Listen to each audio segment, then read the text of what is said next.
Hello, crime enthusiasts. Are you ready for another chilling investigation? The case of Bain family. David Cullen Bain was born on March 27, 1972, as the first child of Robin and Margaret Bain, who had married in 1969 when David was 2 years old. Robin decided to become a missionary teacher in Papua New Guinea, so the family moved to Papua New Guinea while living there. The family grew to include 3 more children. David became the oldest sibling, followed by 2 younger sisters, Arawa and Laniet, born 3 years apart, and a younger brother, Stephen, 8 years his junior. During their time in Papua New Guinea, Margaret developed an interest in spiritualism. She began believing in spirits and felt the family needed protection from satanic influences. Over time, Robin's dream of becoming a missionary teacher faded after 14 years. In 1988, the family returned to New Zealand and settled in a large house in Anderson Bay, Dunedin. 3 years later, Robin was appointed headmaster of a small school. However, as promising as this new job sounded, their family still faces many difficulties, and their finances were unstable. By 1994, the relationship between Robin and Margaret had completely broken down. They argued so often that she could no longer bear his presence. She even contemplated the possibility of his death. The family no longer lives normally. The members become cold, and the house is seriously neglected. Over time, the home fell into disrepair, but Robin did nothing to improve it. He was rarely home, spending his weeks living and sleeping in a van near the school on weekends. When he returned, he stayed in another van parked in the yard. The Bain family was deeply dysfunctional. The house was untidy, filthy, and there was no attention to cleanliness. Many people described the house as a pigsty. Robin and Margaret's marriage, like their home, was falling apart. Robin maintained some contact with her children, but the relationship was not particularly close. Later, disturbing allegations would surface, suggesting that Robin had been abusive to his daughter, Laniet. For many years, David has a poor relationship with his father, Robin, but is very attached to his mother, Margaret. In 1994, at the age of 22, he was studying in the music department, aspiring to become an opera singer, although the family faced many difficulties. But all 4 children work or go to school. One of his younger sisters is studying to become a teacher, while his younger brother, Stephen, is still in school. David's education was not easy. He took a few years off from university, but eventually returned to study classical music to make ends meet. He works as a newspaper delivery boy in the morning. There were many problems in the Bain household, and parents should maintain close relationships with each other, as well as with their children. However, in the Bain family, things were different. Each person had their own life and barely communicated with each other. Over time, Margaret became convinced that their troubles stemmed from Robin, whom she believed was possessed by the devil. In her diary, she claimed Robin harbored a demon named Belle. She was so sure of this that she organized an exorcism to exorcise the demon from Robin. Robin's life became miserable.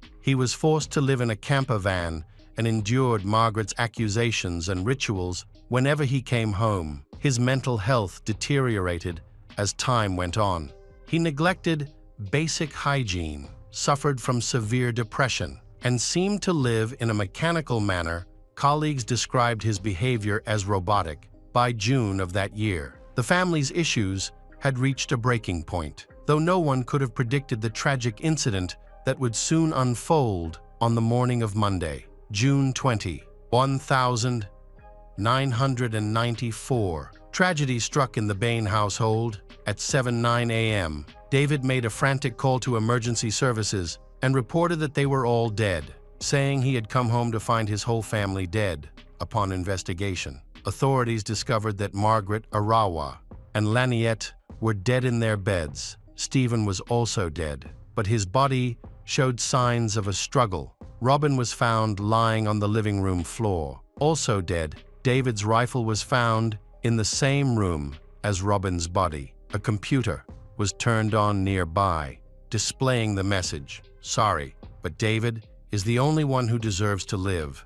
When police arrived at the scene, they found a horrific scene, 5 people dead at the outset of the investigation. Police focused on 2 main suspects, Robin and David. Since Robin was deceased, the focus shifted toward unraveling what had truly occurred. The crime scene was staged, make investigators believe that Robin was the killer, as he was found in the living room, holding a rifle nearby. A computer displayed a suicide note believed to be from Robin, implying that he had murdered his entire family. The case, in addition to its tragic nature, is becoming increasingly noteworthy given the length of the rifle and the angle at which the bullet entered Robin's head. It was clear that he could not have harmed himself. In addition, the direction of the blood flow from the wound indicated that his head had been moved immediately after his death. This made investigators suspicious and focused their investigation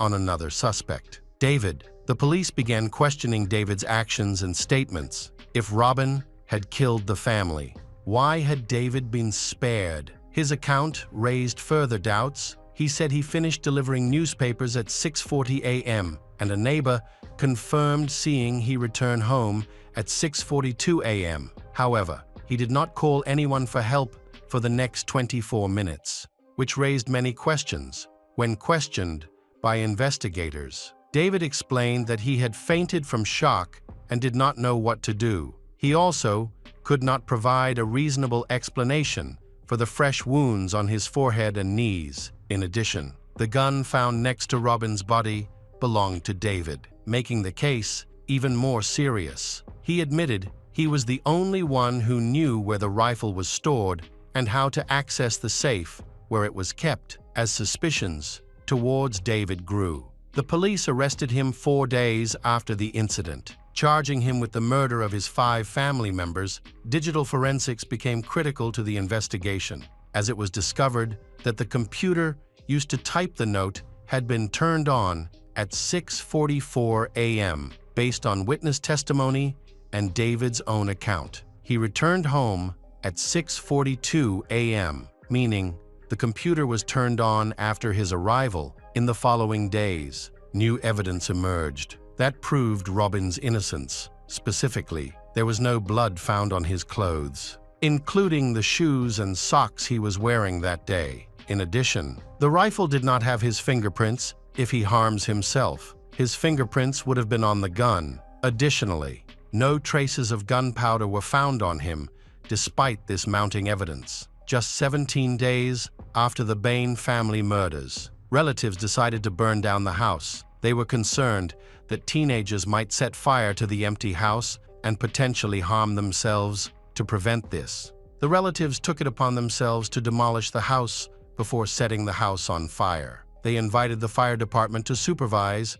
Within minutes, the house was engulfed in bright flames, visible from a great distance. The smoke lingered in the area for over an hour. A legal expert questioned the legality of the action, doubting whether the legal issues regarding the ownership of the house had been fully resolved. However, David, as the heir and trustee, stated that he never wanted to see the house again. He agreed to demolish it and replace it with something else. As he considered the house to be completely worthless, the investigators could only work with the evidence they already had. Many people believed that the house burned down so quickly that it became strange and suspicious. The question is, why were the relatives allowed to destroy the crime scene? Nearly a year later, in May 1995, David's trial finally began. Prosecutors presented a detailed timeline of incident. They argued that, at 5:00 a.m. on June 20, David woke up to the sound of his alarm clock. After getting dressed, he put on a pair of opera gloves, retrieved his rifle, ammunition from the closet, and used a spare key to unlock the trigger lock. He then murdered Arawa, Laniette, and Stephen. During a violent fight with Stephen, David lost a lens from his glasses and suffered multiple injuries, leaving blood at the scene. After the fight, he put his bloody clothes in the washing machine. started it, and took a shower. Then changing into clean clothes, this left bloodstains in both the laundry room and the bathroom. After cleaning up, he followed his usual routine. He delivered newspapers and returned home at 6:42 a.m. He went upstairs, turned on his computer at 6:44 a.m., typed a message, and waited for his father, Robin, to arrive.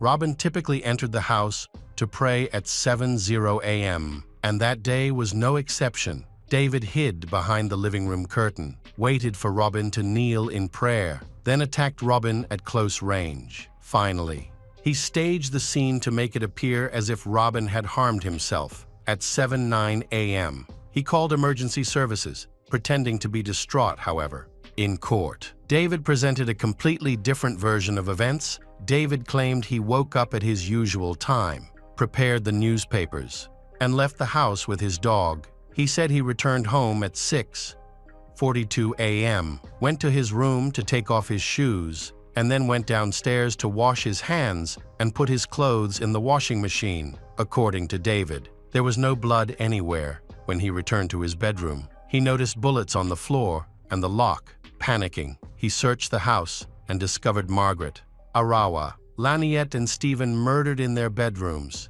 He found Robin dead in the living room. David claimed he then fainted for 20 minutes before calling emergency services. David's defense team argued that Robin had killed the family, then turned on the computer, left notes on computer, and ended up harming himself, however. This theory had several inconsistencies. David himself admitted he was the only one who knew where the rifle key was kept. Additionally, he could not explain the injuries he had, or explain the 20 minutes he was unconscious. The prosecution, on the other hand, claimed that he had a financial motive for committing the crime. They argued that he wanted to inherit money and knew that his parents had saved a large sum of money to buy a new house. David Bain was ultimately convicted on all 5 counts of murder and sentenced to life imprisonment with the possibility of parole after 16 years in the following years. The case continued to attract public attention.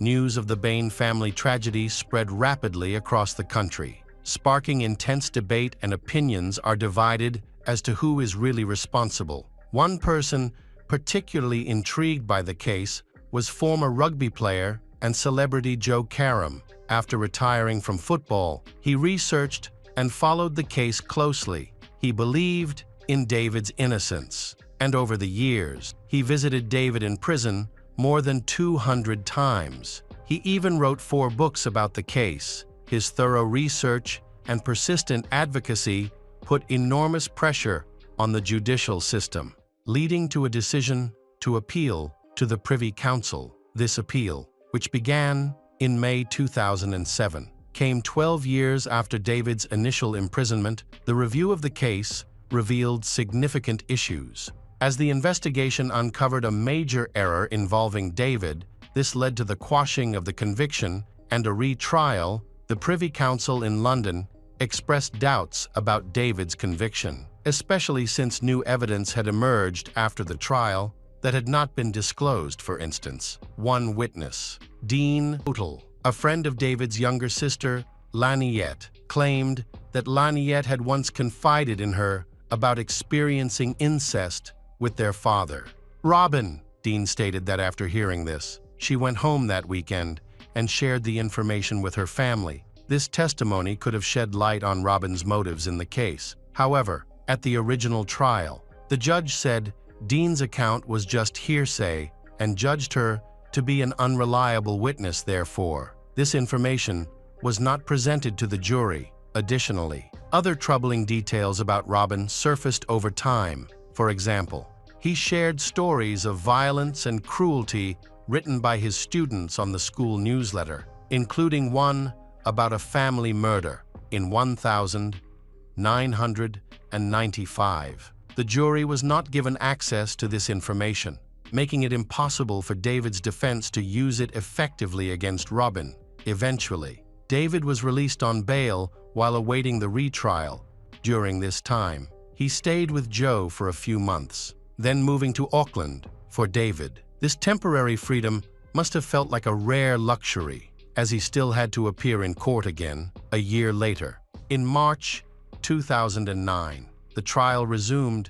David and all those involved faced the nightmare. Once again, he continued to deny the murders of his 5 family members, and his defense team again insisted that Robin was the one who murdered his family. This time, the defense had more evidence to explain why Robin killed his family. They argued that Robin suffered from severe depression, was frequently anxious when interacting with colleagues and friends, while also facing personal problems. Additionally, Laniette was about to reveal a secret about her incestuous relationship with her father, Robin. This may have affected Robin's mental state. The retrial lasted 3 months, but the jury needed less than a day to reach a unanimous verdict. David was found not guilty on all 5 counts of murder, after spending 13 years in prison and another 2 years being treated as a suspect. David was acquitted and released. However, there are still skeptics who believe he is the killer.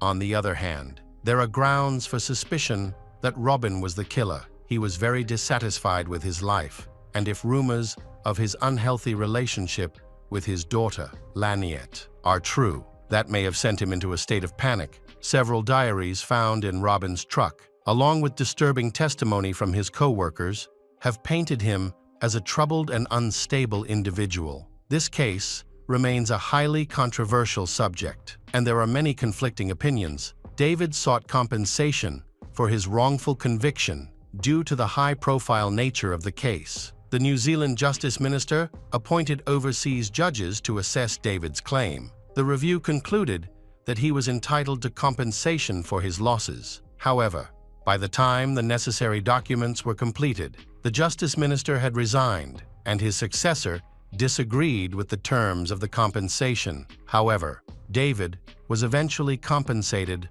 for his wrongful imprisonment. In 2016, he received $925 to resolve the matter. During this time, he rebuilt his life. He found a job as an engineer, fell in love, got married, and had a child. He also legally changed his name.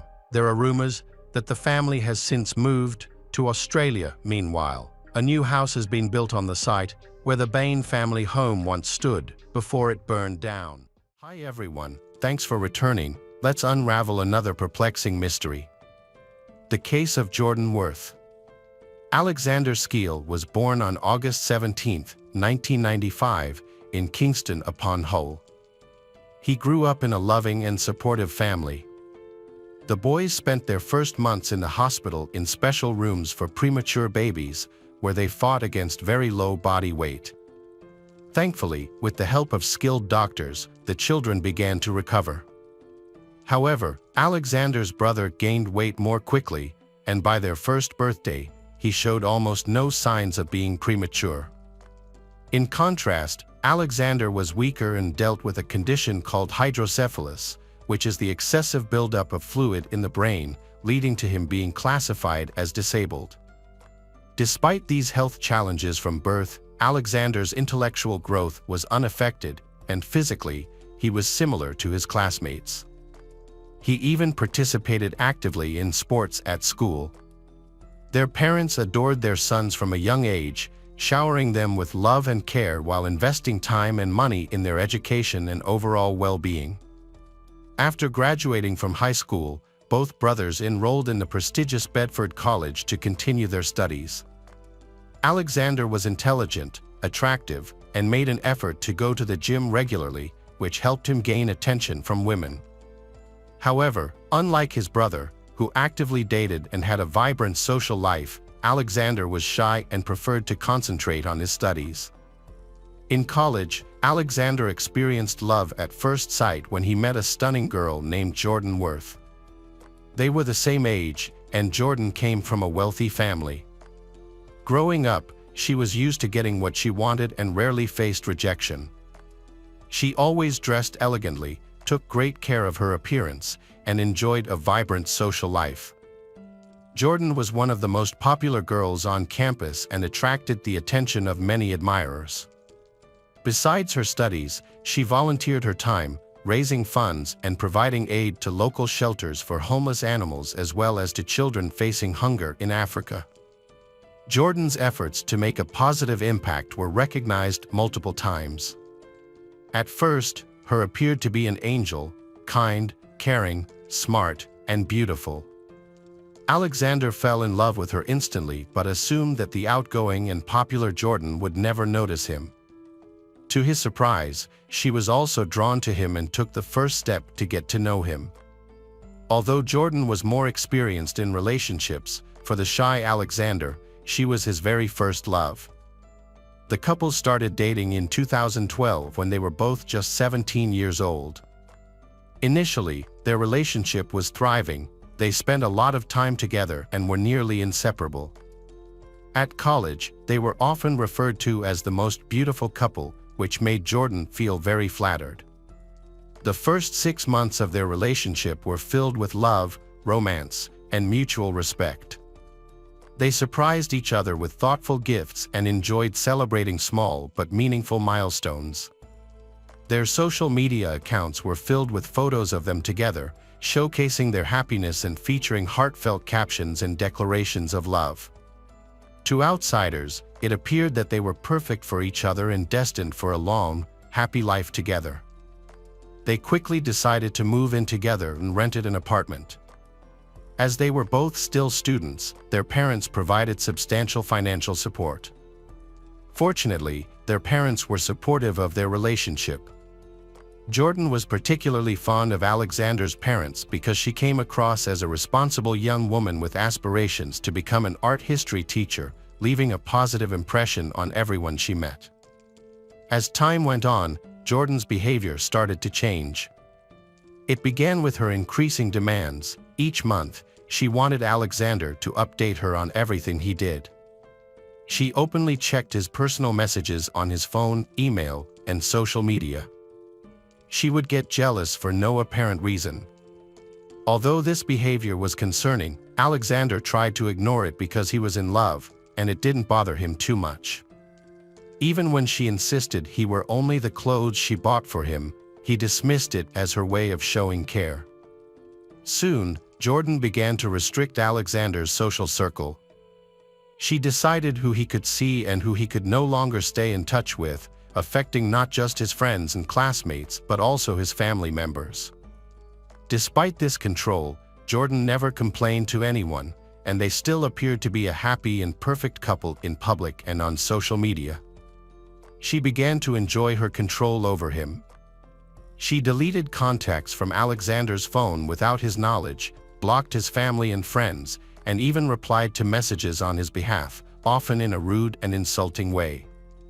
Afterward, she deleted these conversations, so Alexander had no idea what he had said to people who no longer wanted to communicate with him. The final reason for the breakup occurred when Alexander's twin brother raised concerns. Jordan started to block their communication.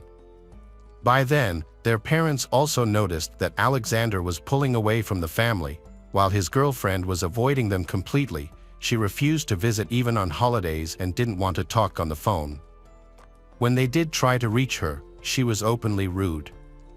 In the rare moments when Alexander's mother managed to speak with him, she urged him to break up with his girlfriend, warning that the relationship would lead to trouble.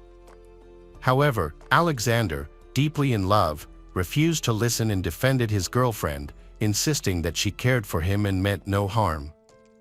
The Skeel family soon realized that Jordan had pressured their son to drop out of college, quit sports, and get a job. Meanwhile, she took all the money he earned to spend on her own needs and entertainment. The parents once again tried to talk to their son and persuade him to leave Jordan, but they were unsuccessful. In 2013, during his coming-of-age celebration, Jordan committed a shocking act that went unpunished. That day, she and her friends celebrated at a country hotel. As the evening progressed and guests began to leave, Jordan suddenly vanished without telling anyone. Alexander was distraught as he searched for Jordan, fearing something had happened to her. However, she returned to their room in the morning, heavily intoxicated. When Alexander tried to find out where she had been, She violently lashed out at him with both fists and insults, then laughed. 2 months later, during his own 18th birthday celebration, Jordan started a fight in front of Alexander's family and friends. She assaulted a 15-year-old girl, who was a neighbor well known to the Skeel family and had been invited to the party. Jordan believed the girl was being overly friendly with Alexander, which prompted her to attack, pulling the girl's hair and scratching her face. Jordan was still upset, but it was obvious to everyone what her true nature was. Afterward, her parents and brother urged Alexander to break up with her because of her aggressive and inappropriate behavior. Surprisingly, for the first time, he listened to them and acknowledged that she had indeed overreacted. That same evening, he spoke with her and informed her that he would not be returning to their apartment and would instead stay at his parents' house. After nearly 6 months apart, they reunited and had children together. During that time, Alexander focused on his studies and work, rarely thinking of Jordan. However, on New Year's Eve 2014, Jordan surprised him with a call to share the news that she was pregnant and they would be parents in the spring. Alexander felt both surprised and happy. Jordan apologized for not telling him sooner, explaining that she believed he no longer wanted to see her. When the guy's parents found out they were going to have a grandchild, they were overjoyed and invited Jordan to move in with them. She accepted the offer and moved into the Skeel family home. She officially got married with Alexander, and 3 months later, she and Alexander welcomed a son named William. The young parents were extremely happy, and they enjoyed a peaceful and harmonious life together until around mid-fall 2014. During this time, Jordan genuinely cared for her partner, made an effort to please him, and fell in love with him again. When William was 6 months old, Jordan became pregnant again. During this time, she became moody and emotional, insisting that Alexander move out of his parents' house immediately. Alexander attributed her behavior to hormonal changes but agreed to rent an apartment for them in the city, and they soon moved in. In the summer of 2015, they welcomed their second child, a girl named Alice. Alexander was overjoyed and treated his wife and children with great affection. However, Jordan, feeling secure that Alexander would not leave her, began to reveal her darker side. The turning point occurred after the move. Jordan prohibited her husband from contacting his family and prevented his parents from seeing their grandchildren. Meanwhile, she accepted financial help from them and even had Alexander ask his parents for money. Within a few months, she completely dominated him, breaking his spirit and taking control of his life. Jordan frequently humiliated and insulted her husband, and eventually, she began to hit him. At first, her attacks were not severe, as she wanted to see how he would react. When she realized he would tolerate everything, keep quiet, and face no consequences for her actions, she unleashed her cruelty, revealing her violent tendencies. The trouble began during their house renovation when she was unhappy with everything Alexander did. Frustrated, he remarked that it seemed impossible to satisfy her.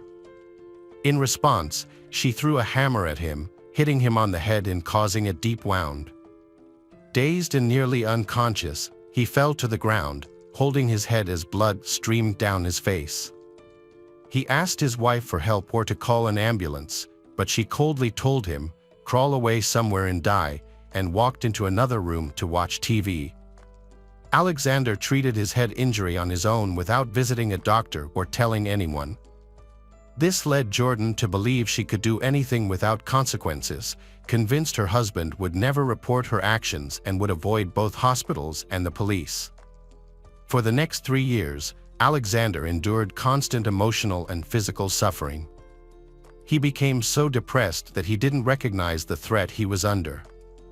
Despite this, he continued to work hard to provide for his family, but his frustration and dissatisfaction with his wife grew steadily. Jordan not only controlled him every day but also escalated the cruelty. He was not allowed to sleep on the bed and had to lie on the floor next to the bed, without a blanket or pillow. He was also banned from entering the kitchen and could only eat the leftovers that his wife and children didn't finish. This left Alexander starving, as he was unable to buy food. Jordan had taken all his money. Furthermore, his wife deprived him of sleep and rest, creating a cruel form of entertainment for herself. Whenever he finally fell asleep, she would hit him on the head or pour boiling water on him. He later remembered waking up each time in intense pain, either bleeding or burned. After that, he would tend to his wounds with whatever he could find, while his wife quietly went to bed. Alexander viewed this situation as normal. He felt morally defeated and stopped trying to fight against it. He completely cut off communication with his parents and brother, and his wife frequently asked them for money on his behalf. She also supported her own parents financially, ensuring she could afford whatever she wanted. Alexander lost a significant amount of weight and dropped below 50 pounds. His body was frequently marked by wounds, cuts, burns, and bruises, which drew concern from others. At his workplace, colleagues encouraged him to seek medical help, but his wife insisted he quit his job to avoid being discovered. After he was let go, he became trapped with Jordan, who began to abuse him continuously, leaving him longing for rescue. Although the couple appeared to be happy to outsiders, their home life was filled with horror. Jordan managed social media accounts for her husband, frequently sharing old photos of their family along with captions expressing their love and gratitude for one another. Nobody could have imagined that a woman who looked angelic and was a mother of two could transform into a sophisticated monster behind closed doors. She knocked out her husband's teeth and inflicted a deep cut on his arm with a knife. His body also showed signs of burns, but he was unable to go to the hospital. At home, he had only plastic wrap and tape, which he used to bind his wounds. Neighbors often heard screams coming from their house, and some were so alarming that they called the police. However, Jordan always managed to convince the officers that everything was fine between her and her husband. During the next visit by the police, prompted by neighbors' concerns, one officer noticed a man with a fresh wound and blood running down his arm. The man appeared emaciated and had bruises of various sizes on his face. Jordan attempted to explain to the officer that her husband was mentally unstable and sometimes harmed himself. However, this time the police called for paramedics, and Alexander was taken to the hospital. The doctors were shocked by his condition. He was barely alive, and his arm was so severely injured that amputation was a real possibility. Alexander had severe second and third-degree burns covering his body. He weighed just 94 pounds, and his shoulder ligaments were injured from being hit with a screwdriver. He also had a deep cut on his forearm, several knocked-out teeth, and many bruises. During this time, Jordan entered the hospital, insisting that her husband be released to her. She claimed that he was fine and that he had caused all his injuries himself. However, no one believed her distressed claims, and it was decided to take her to the police station for questioning. Initially, Jordan denied any wrongdoing and stuck to her claim that her husband was harming himself. However, when Alexander's parents arrived at the police station after visiting him in the hospital, her attitude changed. She went on to explain in detail the actions she had taken against her husband, saying she had trained him like a dog and that he couldn't escape from her. At the same time, Jordan argued that her husband's behavior provoked her violence, alleging he was cheating on her and intentionally trying to upset her. She also maintained that he was mentally ill and had a tendency to self-harm. The man's parents firmly denied all the claims made against him. However, he hesitated to speak out against his wife at first. It was only after receiving treatment and consulting with a psychologist that Alexander found the courage to share the traumatic experiences he endured at home in recent years. Jordan believed that she would only receive a minor administrative penalty, so she was not particularly concerned about the upcoming trial.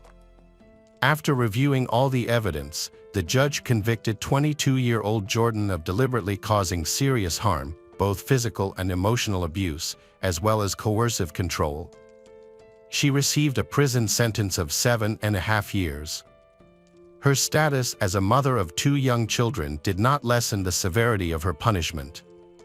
Jordan was taken aback by this sentence, as the case was unprecedented in the UK. The children were placed in the care of their father and grandparents during their mother's imprisonment. After fully recovering from years of abuse, Alexander began working in the community and is now helping victims of domestic violence. On July 4, 2023, Jordan was released on parole after serving 5 years of her 7.5-year sentence. However, she is not allowed to approach her ex-husband or see their children. She is currently engaged to a bricklayer named Adam Stepp and is getting ready to become a mother for the 3rd time. Hello, crime enthusiasts, are you ready for another chilling investigation? The case of Andrew Steele. Ashley Kristen was born in California. From a young age, she helped her mother with housework and took care of her siblings. Her relatives appreciated her support, although childcare could be a challenge. Young Ashley was willing to help her mother in many ways, which helped her mature faster than her peers. This early maturity may have contributed to her first love story, which began when she was just 12 years old. She met a boy named Andrew Steele and they felt an immediate connection. Unlike many of her peers, Ashley was not into parties or frivolous activities. She was quite modest. Their relationship continued throughout high school and was serious from the start.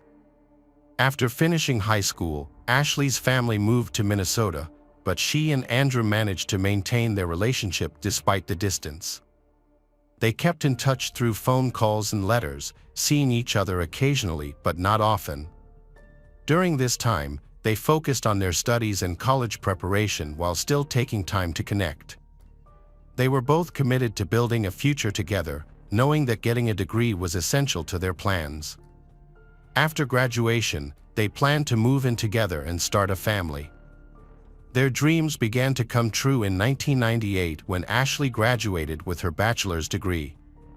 After receiving their degrees, they decided to have a wedding and planned a solemn event that they had been waiting for many years.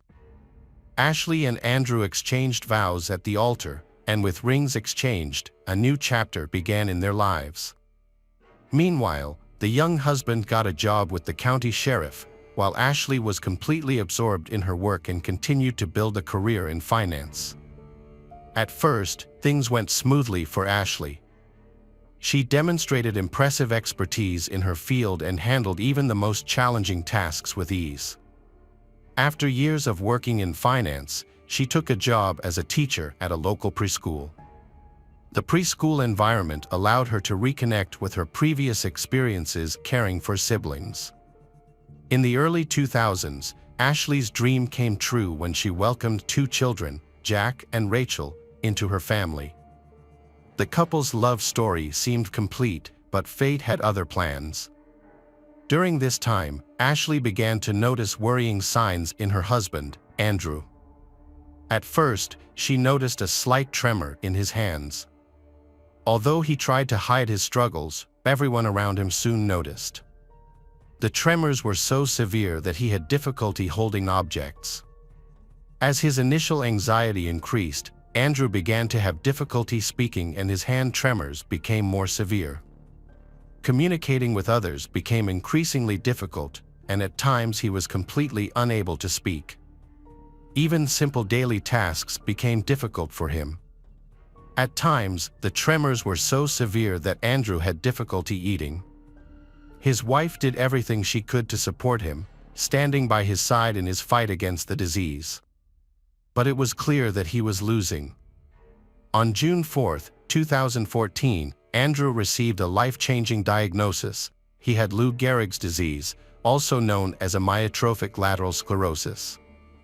At the age of 39, he was diagnosed with this rare, incurable disease that affects the central nervous system.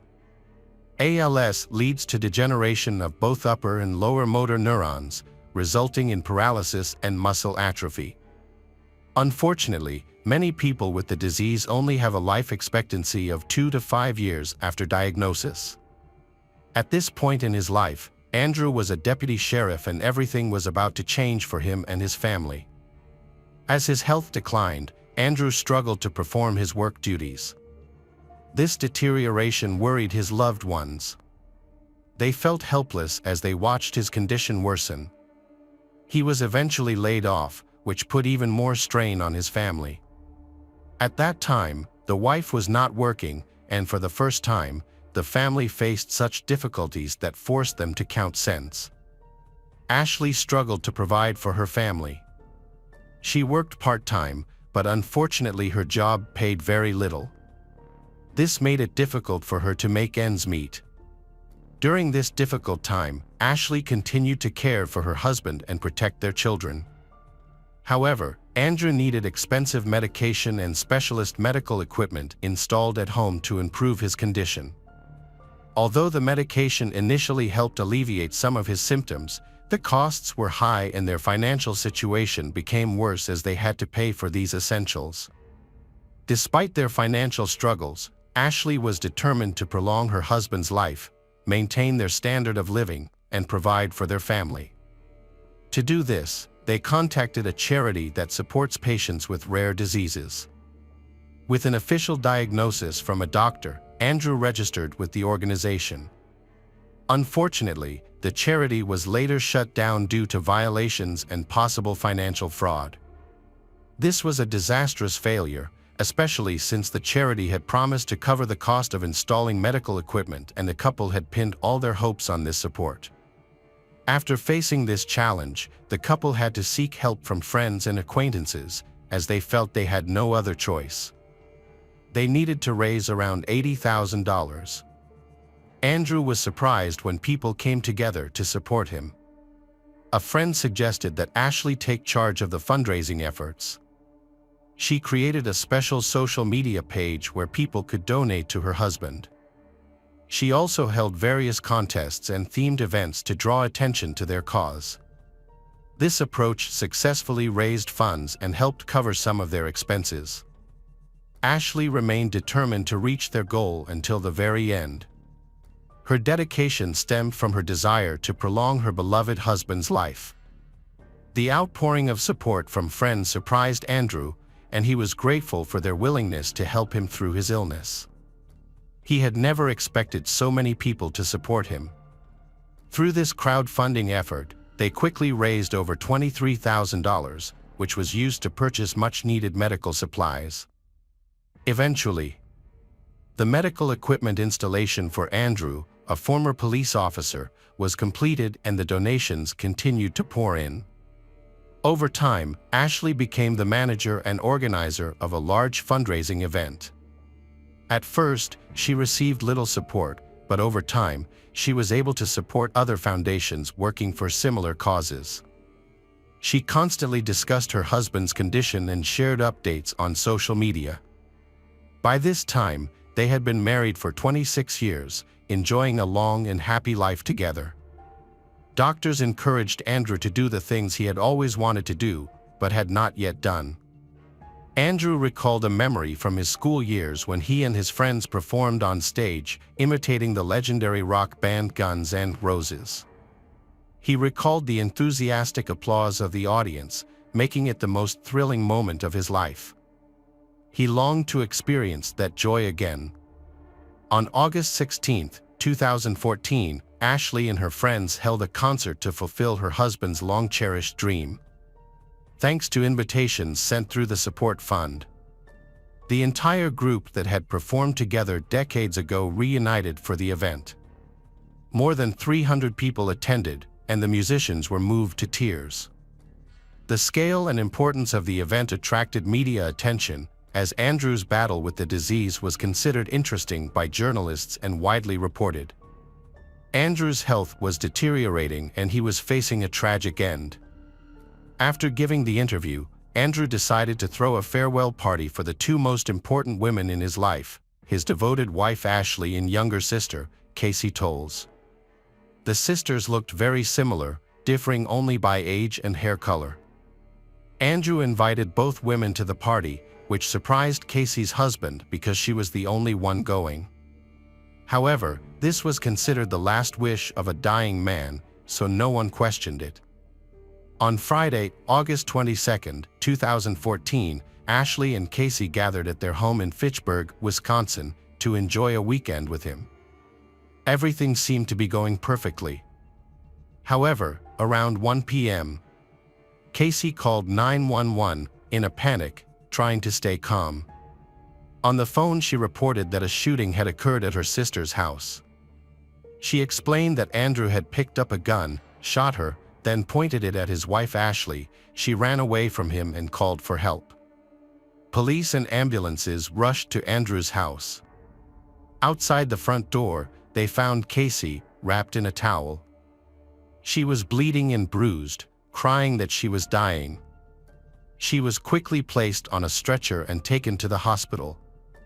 The interior of the house was in disarray, making it difficult for the police to immediately understand the situation.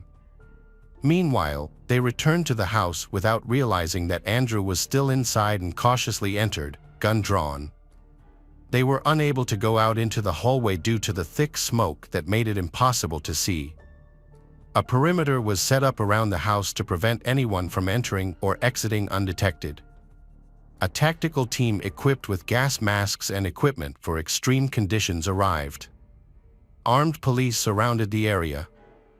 When the police called out to anyone inside with their hands up and received no response, they had no choice but to enter the house. They needed to act quickly, as something was clearly burning inside and the fire department was waiting outside. However, it was still too dangerous to put out the fire, as there could be people inside, including potential threats. In the couple's bedroom, the police found the body of a 30-year-old woman who had been shot in the head. A black tie was tightly wrapped around her neck. Although the task force arrived quickly, they were unable to save her. She died instantly from her injuries. The source of the smoke in the room was determined. Andrew had set up a portable grill inside, filled to the brim with charcoal, filling the room with thick, acrid smoke. Andrew himself was found lying on the floor next to the oven, with a pistol close to his hand. An officer moved his weapon aside, and at that moment, Andrew woke up. He had inhaled smoke and was severely impaired. The officer quickly subdued, handcuffed Andrew, and extinguished the oven. Andrew was rescued from the smoke-filled room just minutes before he died of smoke inhalation. During the 911 call, Casey mentioned that Andrew may have tried to end his life. She did not know what was going on in the couple's bedroom after younger sister's husband attacked her. According to Casey, after being shot, she heard more gunshots and saw Andrew pointing a gun at his wife's head. Casey then attempted to escape from the room, hoping that Andrew would be distracted and not notice her.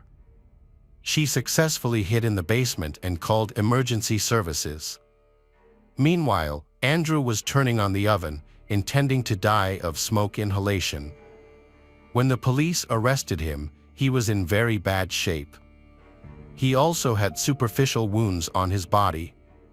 While investigating the events leading up to the brutal massacre, police discovered footage of Andrew purchasing 2 large bags of charcoal. It is unclear whether the attack on the 2 women was intentional. It was later discovered that Andrew had been planning a party, making the purchase of charcoal for grilling seem plausible. Ashley and Casey thought the items were for grilling, so no one found his purchases suspicious. Police are now faced with the daunting task of finding out why Andrew would commit such a horrific act against the people he claimed were his closest loved ones. Emergency crews rushed Casey, 38, to hospital, supporting her along the way, but she was unconscious. At the medical center, doctors fought for her life for hours on the operating table. Casey's injuries were so severe, she was sweating profusely.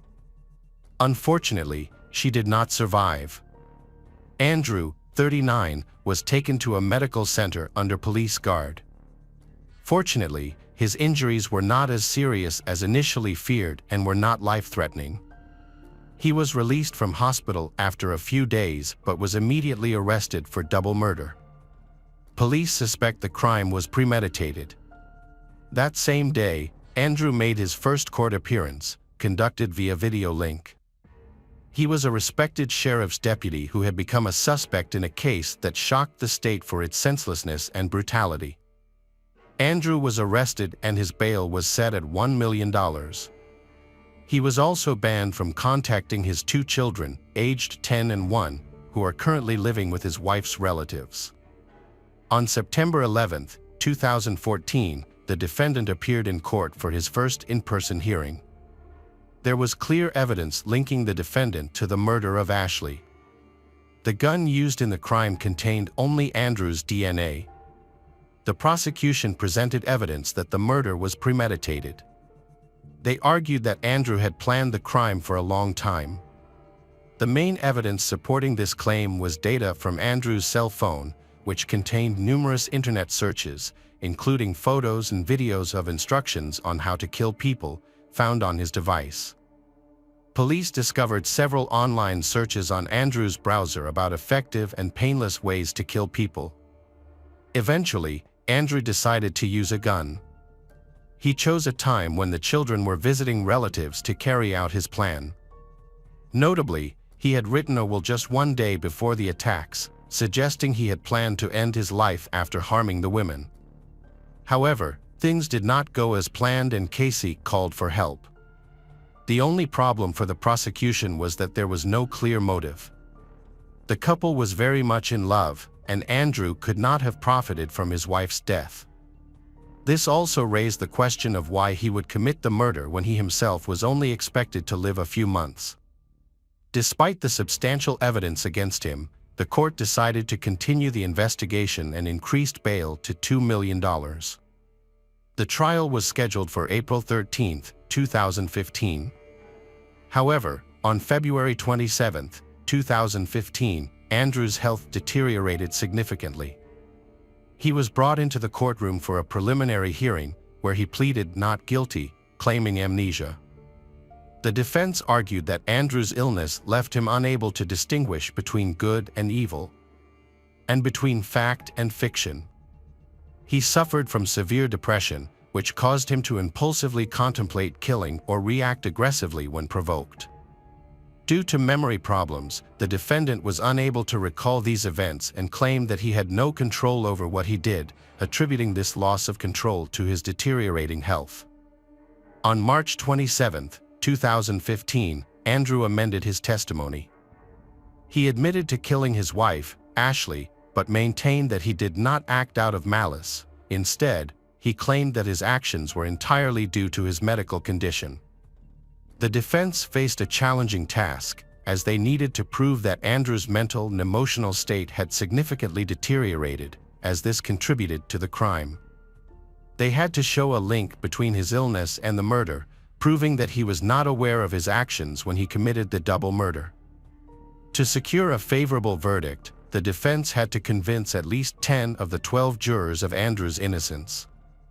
Now, the decision is in the hands of psychiatrists. Dr. Stephen Morse is responsible for assessing Andrew's condition. In his professional opinion, Andrew Steele's illness is not recognized as a mental disorder. Instead, it is a nervous system problem that can lead to cognitive and memory problems. However, there has never been a documented case of someone committing murder or acting aggressively due to this illness. On April 13, 2015, Andrew Steele's trial began. The defense quickly launched its defense, arguing that his medical condition was the primary cause of the tragic events, for which he was deeply remorseful. The attorney highlighted his professional achievements and best qualities. He recounted Andrew's struggle with a rare disease that eventually drove him insane, leading to the deaths of 2 women, presenting numerous friends and family members to testify in his favor. Acquaintances of the man testified that doctors had been monitoring the patient's condition for a long time. According to numerous witnesses, after the defendant learned of his fatal diagnosis, he fell into a deep depression. He was completely devastated, despite having an excellent relationship with his wife and children, as well as with friends. Unfortunately, fate decreed that he fell ill with a terrible disease, and he could have died. Against this background, the hero of the story significantly worsened his mental and emotional state, which could not go unnoticed. Witnesses said that for a long time, Andrew did not have problems with his memory, as the doctors had mentioned. However, these issues began on that fateful day in August 2014, which looked rather suspicious in the opinion of the prosecutor's office. This suspicion arose against the backdrop of the discovery of the man's notes, including a fresh will. All of this seemed to be part of an insidious plan, and the prosecution interpreted the text entries as preparation for murder. The prosecutor found confirmation of the assumptions about the premeditation of the crime, as well as evidence of a desire to voluntarily leave this life. This information became the main evidence on which the prosecutors relied. However, the defense did not lag behind in eloquence. According to the lawyer, these entries were evidence of the man's delirious state, which had begun long before the tragedy. He made spontaneous, incoherent notes that, if desired, could be interpreted in any way. The lawyer was sure that the evidence of the killer's innocence was on his mobile phone and tried to challenge the prosecution's opinion. The note about the will created by Andrew on August 21st, the day before the double murder, became a turning point in this court battle. The last time it was edited was on August 22nd at 6 a.m. The prosecutor's office claimed that the text contained direct references to a planned murder.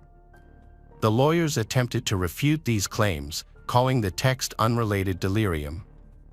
Unusual behavior of the criminal was confirmed by one of his sisters named Haley. The woman went on holiday with her brother and his wife sometime after Andrew learned of his diagnosis. During this period, when his sister was changing into a swimsuit and was in her personal room at the hotel, Andrew suddenly burst in. He just stood there for a while, looking at her with an empty gaze. Afterward, Haley came out, convinced that he was not himself. Similar incidents happened repeatedly.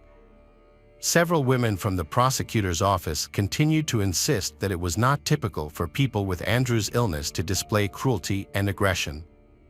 Before this episode, the disorder had never been considered a reason for an attack. However, according to the defense, it did not mean that the illness could not provoke anything like this at all, and it could proceed according to its own individual scenario. Andrew himself told a new, astonishing story of what happened at the trial. According to the defendant, that day he was going to engage in a sexual act with his wife while her sister was on the first floor. He claimed that Ashley liked strangulation during sex, so he used a black tie around her neck. However, in a fit of passion, he pulled it too tightly, and his wife began to choke. Andrew was unable to notice it in time. After that, Casey heard a suspicious noise upstairs and kicked down the bedroom door. Andrew remembered only that moment when she burst inside, and then there was a gap in his memory until the police arrived at the call. The confession seemed absurd. The deceased, Casey, told a completely different story during the 911 call. There was no damage to the bedroom door. It didn't look like it had been kicked in. The prosecutor's office provided several dozen photographs from the crime scene and the victim's body, revealing obvious discrepancies with the defendant's testimony. In particular, he claimed that they had naked sex, but Mrs. Steele was wearing a dress in the images. It was unlikely that he dressed her after her death. There was also confusion regarding tying up his wife. Andrews stated that he used handcuffs, then plastic cables, and then started talking about ropes on her wrists and ankles, although there were no signs of tying on her legs. However, there were signs on her hands. Cable ties were found lying on the living room floor in front of the sofa, and there was a pair of handcuffs on the coffee table. Casey's blood was discovered on the dining room carpet, along with bloody marks that suggested she was likely shot in the living room. Andrew's DNA was found under Casey's fingernails, indicating they had fought. Casey had numerous bruises and abrasions, as well as gunshot wounds to her lower body. She also suffered a broken nose and a cerebral hemorrhage, pointing to a violent struggle. Police noted that Casey was found wrapped in a towel and not wearing any clothes, raising suspicions that Andrew may have attempted to assault her. However, Casey did not mention this during the call, possibly because she didn't have time to reveal the full truth. Another theory is that Andrew knew he was dying and he loved these women, which led him to decide to take them with him. It is possible that his twisted love and fear of dying alone drove him to commit this horrific act. Considering these factors, the prosecutor was convinced that the double murder was premeditated and executed according to a calculated plan. On April 23, 2015, after 2 weeks of thorough questioning and testimonies, the jury began deliberating the verdict. The families of the deceased women were profoundly disappointed when the jury concluded that Andrew lacked the mental capacity to understand his actions during the massacre. The defense successfully argued that his mental illness contributed to his deteriorating psychological state, which ultimately drove him to commit the act. As a result, he was found not guilty and was ordered to be placed in a psychiatric hospital. The victims' families felt that the verdict was unjust and did not provide them with a sense of safety. They believed that the perpetrator should be imprisoned. Casey's husband stated that the mentally ill man should be confined until his condition worsened to a point where he could no longer pose a threat. He could remain in the clinic for the rest of his life. 7 months later, Andrew's doctors reported that he was no longer a threat to society due to his rapidly deteriorating mental and physical health. By this point, Andrew was unable to care for himself or even move. It was predicted that he would soon need to be placed on a ventilator as his condition was rapidly deteriorating. On March 7, 2017, Andrew passed away due to illness. It is still unclear whether the illness could have led someone to commit murder or whether it was a clever deception by Andrew and his lawyer. Hello, crime enthusiasts, are you ready for another chilling investigation? The case of Nancy DePriest. In February 1998, a visitor arrived at the office of the current governor of Texas. The visitor was a criminal who wanted to confess and cleanse his soul. He began writing letters to the police and the prosecutor's office, attempting to reach out to them for 2 years starting in 1996, but all his attempts were ignored. Eventually, he decided to write directly to the governor. In his letter, he confessed to a crime far more serious than robbery or rape. Over 4 pages, he detailed the murder of a girl named Nancy DePriest, which he had committed in 1988. He urged the governor to take his confession seriously, stating that he had become religious and wanted to confess. 2 men had already been imprisoned based on statements related to a crime they did not commit. Both were falsely accused and unjustly convicted. During the investigation, it came to light that 2 young men had admitted to the murder. While the true killer felt remorse for ruining their lives, he believed that the wrongful convictions were a result of police pressure, which he managed to evade. In 1998, this criminal wrote another letter to the prosecutor's office, confessing to the murder of a young girl and providing numerous details that only the actual murderer would know. The letter caught the attention of the governor, leading to the reopening of the case files to investigate the man's claims, as his conscience began to weigh heavily on him. Police started to re-examine all the case materials and discovered many inconsistencies. The story of the murder began in the year of 1988. On the morning of October 24th, around 9:30 a.m., the administrator arrived on Rent Street in Austin, Texas, to check on her employee, Nancy, who had not answered the phone. Nancy was a manager and was supposed to arrive early to prepare the food. Her husband drove her to the restaurant that day at 7:40 a.m. before going to work. According to the restaurant's schedule, Nancy's last contact with the owner was at 8:30 a.m., when she placed an order for ingredients that were running low. However, when the owner called Nancy at 9 a.m. to check if they were ready to open, Nancy did not answer. Her attempts to call back were met with silence. Worried, the owner decided to go to the restaurant, where she found the back door unlocked, water spilled on the floor, and the mixer running. Everything was eerily quiet, and Nancy was nowhere to be seen. The restaurant owner continued to search and found Nancy in the bathroom, surrounded by her own blood. Her head was severely injured, her eyes were glassy and unfocused. Fortunately, she was still alive, but her wrists were tied with her own bra.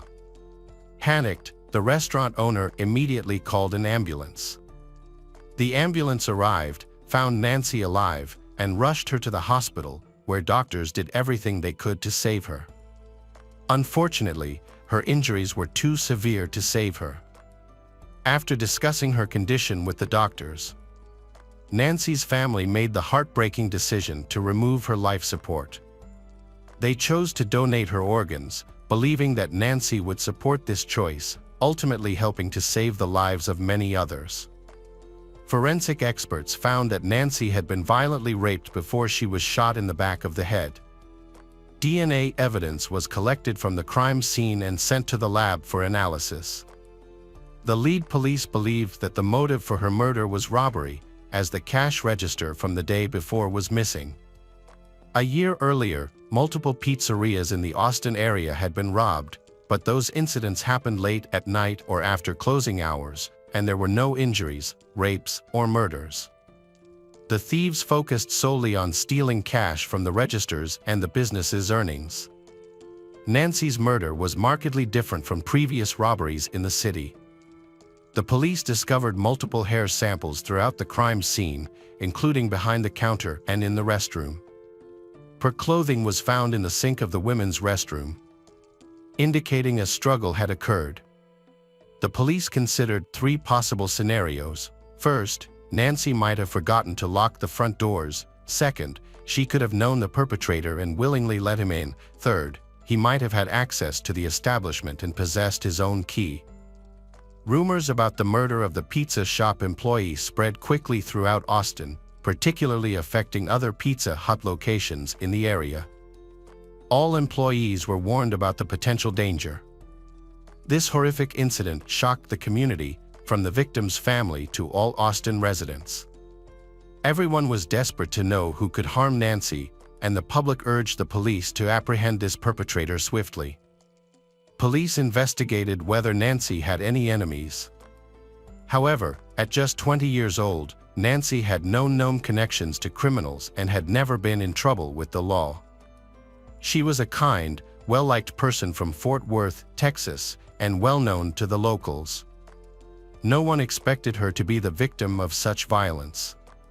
Just before the tragedy, Nancy had been married to Todd DePriest, who worked for the United States Air Force. At the time of her death in July 1987, the couple had a daughter, Sylvia. The employees at the restaurant where Nancy worked were stunned by her murder. They described her as a kind and friendly young woman who was happily married and deeply loved her family, including her husband and daughter. As a manager, Nancy was well respected by her colleagues, who viewed her more as a friend or sister. There were no complaints about her work ethic or leadership. Police first investigated the possibility that the attacker had a key to the restaurant. This led them to consider current and former employees, as all the pizza parlors in the chain had the same key system. This greatly expanded the pool of potential suspects.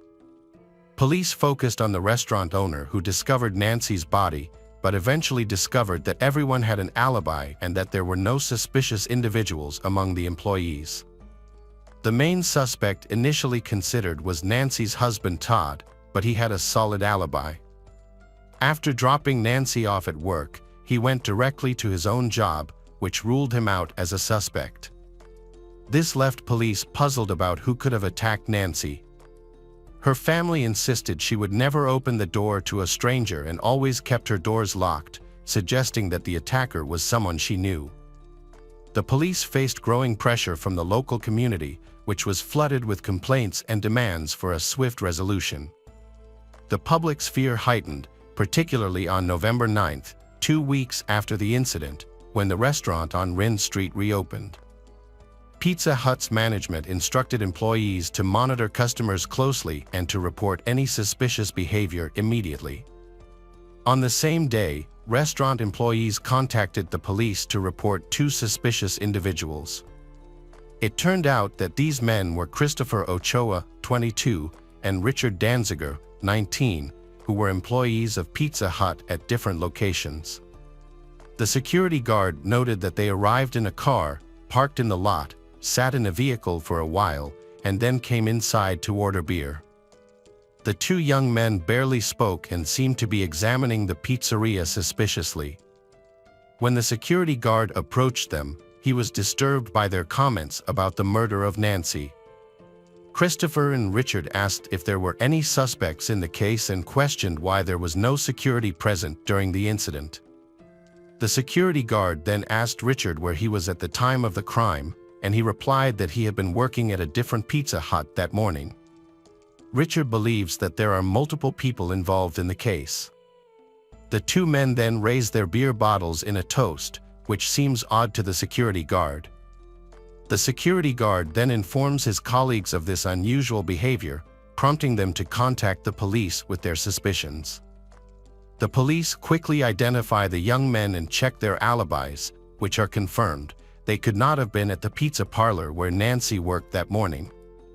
The conversation between the young men and the security guard is also revealing. It is possible that the young men were simply afraid for their safety, as they worked at similar establishments, which prompted them to discuss their concerns with the security guard. However, Christopher and Richard were immediately considered the prime suspects. This was likely due to public pressure and the lack of other suspects for the police. They were well suited to the role of the criminals, as they were likely acquaintances of the girls. They also had keys to the restaurant and had a reputation as good people. They did well in college and worked in a pizza parlor to support themselves, so their loved ones refused to believe that they were involved in the murders. A police officer, Sergeant Hector Palanca, joined the investigation. Hector had actually solved all of his cases. However, there were rumors that he could be less than professional and abused his position. Some claimed that he was willing to use the most extreme measures to obtain confessions. According to rumors, Hector repeatedly beat suspects to obtain confessions. While talking to Hector, Richard revealed that he had heard from co-workers that Nancy was shot in the back of the head with a second-caliber pistol. He also mentioned that there was a girl's blue apron in the sink, which was blocking the drain and causing the restaurant to flood. Although this information spread quickly among the staff, the police officer found it highly significant. From that point on, the officer became convinced that Richard was the murderer. Hector thought that only the killer would know specific details, like the color of the apron, ignoring that all the staff wore the same uniform. However, aside from his suspicions, the police had no real evidence against Richard. Colleagues verified that Richard was working the morning of the murder, so he was soon released despite the suspicions against him. The police met Christopher at a pizza parlor in another part of town and then brought him to the station to discuss the case. Unlike the previous suspect, Christopher faced a much harsher situation. He was interrogated for hours using aggressive tactics. The officers attempted to intimidate him several times and warned him of the possibility of physical harm and the death penalty, which is legal in Texas. During the interrogation, Christopher cried and tried to prove his innocence, but this only seemed to strengthen the officers' resolve. Despite the intense pressure, the boy maintained his innocence and denied any involvement in the crime. The officers threatened to imprison Christopher with the most violent inmates at the Palanca institution, implying he would face sexual violence if he did not confess. In desperation, Christopher asked what he needed to do to avoid this fate. The police insisted that he admit guilt. Overwhelmed by fear and exhaustion, Christopher falsely confessed that his friend Richard had committed murder. The police recorded his statement. Afterward, Christopher was not allowed to leave.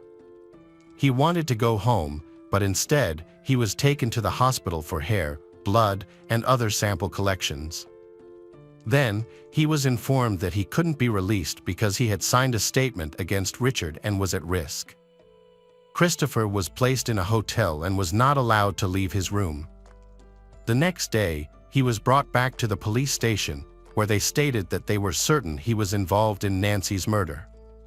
He was not a witness, but an accomplice. The nightmare begins again. This time, the police demand a confession from Christopher. He is forced to confess on tape. He repeats the story against his friend, which he was beaten into lying about during the first interrogation. Now, the police force him to say that at the time of the attack, he was also near the Pizza Hut where Nancy worked and was waiting in his friend's car. Of course, they are talking about Richard, who allegedly raped the girl, shot her, and stole the money. Christopher is denied a lawyer during the second interrogation. He has not eaten, drank, or slept properly for days. However, even at this stage, they force him to take a lie detector test. He is forced to answer yes or no questions, not knowing that it is all a scam. As a result of this test, the police falsely accused him of failing a polygraph test in order to further threaten him. Next, the police asserted that they believed he was still in the pizzeria during the massacre and actively participated in the crime. They alleged that the reason for the polygraph test was to prove that Richard was the mastermind behind the crime and that Christopher was his accomplice. Despite the police's insistence on his guilt, Christopher maintained his innocence. They then proposed a deal. If he revealed the truth about what happened, he would serve 60 years in prison instead of facing the death penalty. Additionally, Christopher was promised that if he behaved well in prison, he could eventually be released early. However, if he refused to cooperate, he would face the death penalty. Christopher's answers were recorded on a tape recorder. The police focused on getting a statement that suited their needs. They asked Christopher suggestive questions, suggesting how he should answer. During this time, the recording paused. Then, Officer Hector gave Christopher the answer he wanted and the recording continued. This process took a long time, and the exhausted Christopher continued to resist, although weakly, because he was mentally and physically exhausted. The police became angry and threw a chair against the wall. Hector decided to repeat a tactic he had used just a few days earlier. At that time, Hector brought a typewriter and typed up the statement needed to close the case. Christopher simply signed it. After a few hours, Christopher was taken to the county jail. Over the past 24 hours, he had been interrogated for over 20 hours and spent a week in solitary confinement. In reality, he was being held against his will in a hotel room. Somehow, the purported confession made its way to the police. Although it was clearly false, Christopher signed it, allowing the court to use it as a full confession to Nancy's murder. The document claimed that at approximately 7 a.m., Richard and Christopher went to the Pizza Hut. They had a .22 caliber pistol and used a key to enter the restaurant without any trouble. They found Nancy inside alone, tied her up, and attacked her several times. She was then shot once in the back of the head. Before leaving, they turned on the water to flood the restaurant and destroy the evidence. The day after his forced confession, on November 15th, Richard was arrested while visiting relatives. He was charged with murder and faced the death penalty.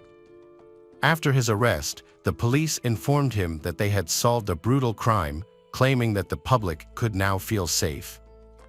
Police Hector and others pressured Christopher to give a statement, claiming that they had enough evidence to proceed with the charges. However, the only evidence they actually had was Christopher's confession, which was obtained through torture and psychological pressure. On November 21st, Richard's lawyer, hired by his family, worked hard to argue that the police had illegally obtained a confession. Afterwards, the prosecution began discussing DNA tests, which they claimed matched samples found at the crime scene. The analysis indicated that Christopher could not be ruled out as a potential source of the biological materials found on the Nancy's body. However, the test results did not prove his involvement. It's important to note that the accuracy of DNA testing in the 1980s was much lower than it is today. This meant that expert opinions at the time could not effectively establish guilt. Despite this, the evidence was still presented in the case. Richard maintained his innocence and struggled to understand why his friend Christopher testified against him. The prosecution claimed that a hair found in the pizzeria matched Richard's hair. However, the investigation's findings were inconclusive. The analysis concluded that the material collected was not a follicle, which also indicated that the reliability of the test was very low. The phrasing used in the report was identical to that for Christopher. While Richard could still be considered a potential owner of the found materials, it couldn't be definitively stated that they belonged to him, especially given the low accuracy of the results. This data strengthened the prosecution's argument. Ultimately, the Supreme Court's decision relied heavily on how the prosecutor presented their case. The troubles for the young men do not end there. Christopher's family cannot afford a lawyer, so Christopher is assigned a public defender. Christopher asserts in his defense that his confession was obtained under intense moral pressure from the police, which he finds intolerable. Unfortunately, the lawyer chooses not to investigate this complaint. Instead of defending Christopher's rights, he claims that the only way to avoid the death penalty is to plead guilty. Christopher is asked to testify against Richard. Surprisingly, the lawyer shows little interest in defending Richard and quickly aligns with the prosecution. He is so certain of Richard's guilt that he opposes the investigation and questions the forensic evidence. In a discussion with Christoph, the defense even mentions a witness who claims to have seen Richard at the crime scene, adding to the list of false accusations. Furthermore, the attorney reported that Christopher's fingerprints were found on the murder weapon, so he threatened his client. In fact, the prosecutor's office did not find a gun at all. On April 6, 1989, Richard was charged with armed robbery and rape. For this crime, he could have faced a sentence of 5 to 99 years in prison. However, Christopher believed that the prosecution had shifted its focus and now considered Christopher the murderer, claiming that he had shot Nancy. In fact, the prosecution had enough evidence to convict Richard of murder. At his trial on May 5 of that year, Christopher followed his attorney's advice and pleaded guilty to first-degree murder. His cooperation resulted in a life sentence, avoiding the death penalty. Richard's trial started on January 22, 1990, and it attracted significant public attention. The courtroom was filled to capacity, creating an intense atmosphere where attendees seemed eager for immediate justice against the defendants. They were brought to court wearing bulletproof vests due to concerns over potential violence. After hearing the testimonies, the jury deliberated for just 7 minutes before finding Richard guilty of rape and related charges, resulting in a life sentence. Nancy's family expressed satisfaction with the verdict. Over a year later, it was revealed that Richard was wrongfully convicted for a crime he did not commit. During this time, he had been the victim of a brutal attack, where he was severely beaten and suffered a serious head injury that required part of his brain to be removed. Although Richard survived, he was left disabled for life. At 22, he was moved to a specialized care facility where he received 24-hour assistance, as he was no longer able to care for himself. On that significant day, the leadership of the Austin police focused on Detective Hector Palanca. It became clear that he was abusing his powers systematically, as confirmed by other department employees.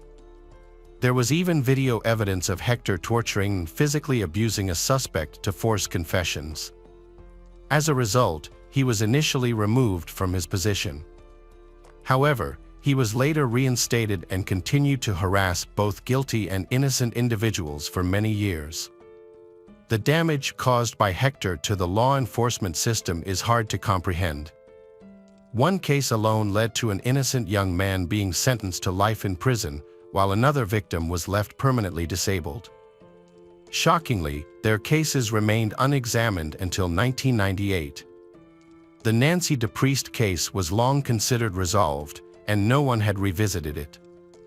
This situation changed when Akeem Marina stepped in and sent a letter of confession to the governor, requesting that he reach out to the lawyers. Akeem's letter to the governor's office provided information that could help the police gather physical evidence. He claimed that the handcuffs and bag used in the attack could be found at his parents' home. In addition, the gun that shot Nancy had been confiscated during his arrest for other crimes. The police eventually took the letter seriously and began investigating the case. After reviewing the information, the police were able to confirm the criminal's claims. With more evidence in the archives, they approached Christopher, who was serving a sentence in prison. At first, Christopher was skeptical about the police visit and thought they might be trying to frame him for another crime. As a result, he chose to stick to the false story he had previously confessed to, a story influenced by Officer Hector, and did not provide any useful information. Eventually, Christopher discovered that the police wanted to talk to him because of a letter from Akeem in which Akeem had confessed to the crime. This news gave Christopher hope that he could prove his innocence and possibly be released. However, he no longer had faith in the justice system. In June 1999, he contacted a project called Innocence. In his letter, he explained his situation, and when activists from the project contacted the police, the district attorney reviewed the case documents. In August 2000, DNA samples were taken from Akeem, whose conscience was tormenting him. Multiple tests were conducted, the results of which clearly showed that Akeem had indeed raped Nancy, and that Christopher and Richard had absolutely nothing to do with the crime. A ballistics test confirmed that the shot that killed Nancy had been fired from the gun confiscated from Akeem. This news shocked everyone, including Nancy's family. Officer Hector Palanca was fired from the police force and retired, and it was eventually decided that the case would be re-examined. On January 16, 2001, a Texas court overturned the convictions of Christopher and Richard, whose lives had been irreparably damaged. In court, Nancy's mother sat next to Christopher's mother, holding her hand. During the trial, Christopher admitted that under pressure from Hector Palanca, he broke down and confessed to a crime he did not commit, dragging his friend Richard into the lie. Akeem, the author of the letter, testified at trial. He claimed that he killed Nancy because he was driven to human sacrifice by voices in his head. He admitted to stealing a work uniform from another restaurant and wearing it the day he knocked on the door of the Pizza Hut where Nancy worked. Believing that he was a coworker from the same restaurant chain coming to her aid, she opened the door without fear, where he then pointed a gun at her. He demanded money and took her into the bathroom, where he raped and killed her. Akeem testified that during the attack, he pulled out a gun and pointed it at the back of her head. According to his confession, he raped her 8 times before shooting her. During the trial, Akeem revealed that he had heard voices since childhood, but they completely disappeared when he converted to Christianity while in prison.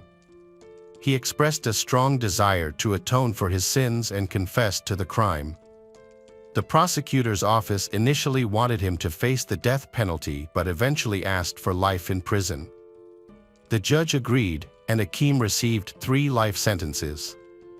An investigation was then launched into the 3 police officers who questioned Christopher and Richard, but they faced no significant consequences. Christopher and Richard were eventually found not guilty, and their convictions were overturned, leading to their release.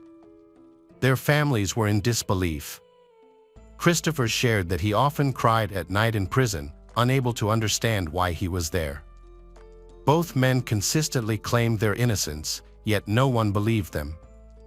The families of Christopher and Richard were furious about the unfair 12-year sentences, which had shattered their lives. Lawyers for the wrongfully convicted filed lawsuits, resulting in financial settlements. Richard received a total of $10.25 million, $9 million from the city, $1 million from the county, and $250,000 from the state. Christopher was awarded $5.3 million, and out of a sense of guilt, he donated $500,000 to Richard. Unfortunately, Richard's condition could not improve due to the traumatic brain injury he sustained. He required lifelong care and experienced mental health issues, along with partial recovery on the left side of his body. Richard spent his remaining days surrounded by loved ones who cared for him. He passed away from cancer in 2021 at the age of 50. Christopher was released after spending 12 years in prison. He pursued higher education and established a legal practice, offering many free consultations to those in need. Details about his personal life remain unknown. Hello friends, welcome to our channel. Today we're going to take a look at another horrible case with you. The case of McDonald family. Jeffrey McDonald was born on October 12, 1943, in New York, USA. He was a well-known figure in his youth, serving as the quarterback for his high school football team and being very popular among his peers. After graduating from Princeton, Jeffrey attended medical school and completed an internship at a prestigious medical center in New York. He married Colette Stevenson, a high school acquaintance. Shortly after their wedding, they welcomed their daughter Kimberly, and 3 years later, their son Kristen was born. After completing his education, Jeffrey joined the Army and was later accepted into the elite Green Berets. In the next 2 years, Jeffrey was assigned to the Fort Bragg military base in North Carolina. After a period of frequent relocations, their life finally became stable. They settled in the nearby city of Fayetteville and lived in a house provided by the state. Jeffrey returned home from work at 6 p.m. and no longer had to go on business trips, which allowed Colette to feel more at ease. She hoped that once Jeffrey completed his service in a few years, they could move to their own farmhouse, away from the city's hustle and bustle. At the time of the tragedy, Colette was pregnant with their third child, and everything seemed perfect. Their love story tragically turned into one of the most horrific crime episodes in U.S. history. At approximately 3:30 a.m. on February 17, 1970, the operator of the Fayetteville Rescue Service received a call from a man identifying himself as Captain Jeffrey McDonald. He reported that a violent attack had taken place in his home, stating that his wife had been stabbed to death and possibly raped. He was unclear about the fate of his children and urged for immediate assistance. The dispatcher quickly dispatched a police car to the scene. As the police were heading to the house, they saw a strange woman standing in the rain at 3:55 a.m., wearing a wide-brimmed hat. She was doing nothing and appeared to be waiting for something. However, the officers didn't have time to investigate further, so they drove past her. A few minutes later, they arrived at the Jeffrey family home, where the police entered through the back door because the lights inside were off. In the first room, officers discovered the body of a woman lying on the floor, showing no signs of life. She was covered in blood, and her position suggested she may have been raped. Her face was severely disfigured. She lay on her back next to her injured husband. As the first officer approached, Jeffrey urgently inquired about the fate of his children, whom he had heard screaming but could not get to. Another police officer searched the other rooms and found a brutal scene in the children's bedroom, where they discovered the mutilated head of 5-year-old Kimberly, with her neck and upper body also bearing multiple stab wounds. In another room, 2-year-old Kristen lay on the bed, suffering from multiple injuries to his back and chest. Jeffrey was in serious condition, having been stabbed in the head and upper chest. At one point, he lost consciousness, but a police officer was able to revive him to gather information about the incident. Jeffrey reported that 3 men and 1 woman had broken into the house.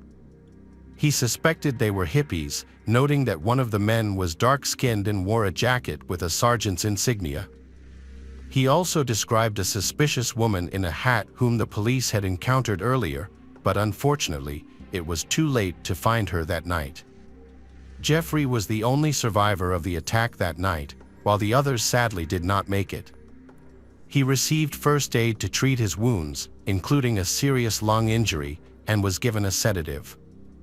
Once stabilized, police spoke with him about the incident. He recounted that he and his wife had shared a glass of orange juice mixed with alcohol that evening. Since their daughter was sleeping, he decided to sleep on the couch in the living room. Jeffrey falls asleep in front of the TV but suddenly wakes up to intense pain. He is being attacked by 3 unidentified assailants. A woman in a hat stands to one side, holding a flashlight or candle, watching the attack. Jeffrey thinks the attackers look like hippies on drugs. The woman gives orders to the men. Chaos then erupts, and Jeffrey loses consciousness. When he regains consciousness, he finds his wife unresponsive. He tries to give her first aid, but to no avail. Desperate to get to his children, he finds himself unable to move due to his injuries, so he calls 911. The Army Criminal Investigation Department sent the most inexperienced the staff to the scene. After examining the area, he concluded that Jeffrey's story was not true. The officer found the story of Jeffrey, with the hippies, unlikely. He found no evidence that others were present. After this decision, the investigation shifted its focus to proving Jeffrey's guilt. The head of the McDonald family was arrested and Jeffrey was charged with 3 counts of criminal conspiracy. The case quickly turned into a disaster. From the outset, Jeffrey's defense attorneys aimed to assess the professionalism of the police during the search of the house. Through cross-examination, it was discovered that numerous violations had occurred. The procedures used had compromised the integrity of the evidence and the crime scene. The area had been essentially trampled, making it extremely difficult to identify any traces left by the criminals. This situation allowed the defense to argue that the prosecution's conclusion about Jeffrey's involvement in the crimes was incorrect, and that the killers were strangers, hippies. Jeffrey was a devoted family man, a caring father and husband, and a respected professional. As a result, he had many supporters, including colleagues who believed in his innocence. They felt there was no motive for the murder and found it hard to believe he would harm himself just to fake a near-death experience. His grandfather, Freddie Cassap, was so upset that he started a nationwide campaign to prove Jeffrey's innocence. Meanwhile, an article criticized the military justice system for holding closed hearings that excluded the public and the media. The situation did not improve. The trial remained hidden from public view, with more evidence later presented to the Supreme Court highlighting police incompetence. The investigation was sloppy. The ambulance driver tampered with evidence at the scene and even stole Jeffrey's wallet while police were present. An Army doctor compromised crucial evidence, including hair samples needed for comparison. Fingerprints were mixed up with various items such as a phone and a baby bottle. Most of the people involved in the investigation were inexperienced and unprofessional. The number of violations identified continued to grow with each minute of questioning. The investigation received an unexpected tip about a young woman seen on the street in the rain, wearing a wide-brimmed hat. Her name was Helena Stokely. Helena was the daughter of a retired Army officer and had a troubled connection with the criminal world. While she was a police informant, she was also deeply involved in the hippie culture and had been selling illegal substances for many years. The police interviewed Helena and obtained valuable information about her associates. However, serious mistakes occurred during the interrogation. Notably, the police failed to record the conversation, which was necessary for presenting evidence in court. The inexperienced police claimed that the investigation into Helena's involvement was still ongoing. However, the situation worsened so much that the police simply did not know where she was. She fled when everyone realized the full scale of the incompetence that was committed during the Army investigation. The investigation must start all over again on all issues. Despite this, the military leadership still kept the hearing closed to the media. Meanwhile, one police officer chose to share information with journalists about the mistakes made by the Army Commission of the Armed Forces. This angered the military leadership even more. While everyone else believed he was innocent, the military commission refused to acknowledge their own incompetence. Unfortunately, they held significant power and were unwilling to back down. They asserted that, although there was no clear motive for the crime, Jeffrey might have used substances that could provoke aggression and potentially lead to murder. Contrary to the prosecution's allegations, witnesses began to testify that Jeffrey was a loving husband and father. The defense presented a large body of evidence in support of this view. Furthermore, at the time of the massacre, Jeffrey was in a stable mental state. Only a small amount of alcohol was found in his system, which would not have significantly impaired his judgment or led him to commit such violent acts. Along with friends and family who testified, qualified experts, including a psychiatrist, evaluated Jeffrey and concluded that he was sane and had no homicidal tendencies toward his family. Even the civil police believed that Jeffrey was innocent due to the lack of evidence against him. His mother had to sell their house to afford legal fees. Ultimately, he was cleared of charges due to insufficient evidence. However, this did not stop the Army Commission from reopening the investigation later on. The military police promised to persist in their efforts to convict Captain Jeffrey MacDonald, regardless of the previous investigation's flaws. They believed that their earlier mistakes did not rule out the possibility of Jeffrey's guilt. The situation was not serious and did not significantly affect the outcome. Jeffrey resigned from the U.S. Army. Disillusioned with the military, he began a campaign to expose the armed forces through the media. However, he was unaware of the powerful enemies he was facing and the dangers that would be placed upon him. Meanwhile, the police found Helena Stokely. She claimed to have witnessed the murder of the MacDonald family, allegedly committed by her friends. Helena was willing to testify in court, hoping to be granted immunity from prosecution. Her testimony was verified through a lie detector test. Despite this, the military leadership refused to consider any other suspects, focusing solely on Jeffrey and preparing to charge him again. In the summer of 1971, Jeffrey and a friend moved to Long Beach, California, in search of a fresh start. Initially not realizing that a conspiracy was brewing against him, they both found jobs in the emergency department of a medical center, where their efforts helped make it the best department in the entire facility. Jeffrey's skills were highly regarded, leading to his work being published in medical journals. He also became an advocate for children's rights, fighting against child abuse. The military prosecutor's office continued to reopen the case, and on the grounds that they had obtained Jeffrey's psychiatric reports, he was charged again. The trial was scheduled for mid-1979 and a smear campaign began. It was a high-profile case, and from the start, the armed forces were formed to fight Jeffrey's. And at that time, people from the highest echelons of power rallied against Jeffrey, a former Army captain. Assistant U.S. Attorney James Blackburn wanted to use the case as a springboard for his career. He was later convicted of forgery, fraud, and embezzlement. But at the time of the triple murder retrial, Jeffrey's reputation was impeccable. The assistant prosecutor had concealed evidence that proved Jeffrey's innocence. And the Attorney General was not even allowed to conduct his own independent examination of the evidence collected or review the case file. It was clear that the judge was biased toward the prosecution, which affected the outcome of the trial. Any evidence that could have proven that Jeffrey innocent was not presented to the jury or provided to Jeffrey's attorney.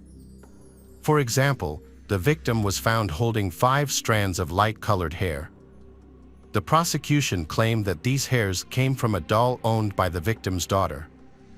However, they actually belonged to Helena Stokely, who was wearing a light-colored wig that she removed shortly after the murder. Additionally, a hair belonging to Jeffrey was found in the victim's hand, but since he lived there, this was not unusual and could have been a coincidence. This evidence did not prove Jeffrey's guilt. The skin particles found under Kimberly and Kristen's fingernails were not their father's and were identified as belonging to the attackers. However, the particles were never analyzed and eventually disappeared. This evidence, along with much else that could have proven Jeffrey's innocence, was deliberately ignored at trial. A key part of the prosecution's case was the pajama fibers found on the chisel believed to have been used to kill Jeffrey's children. The prosecution claimed the chisel was the weapon used and contained particles from the clothing Jeffrey was wearing when police found him on the night of the triple murder. Years later, it was discovered that these claims were false. Police found several black fibers on the chisel that matched those found on the bodies of Kristen and Kimberly.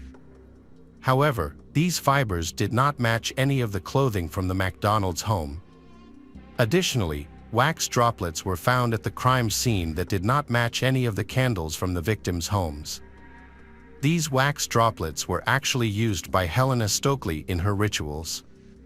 Helena claimed to be a witch and practiced magic, which became a key factor in the case.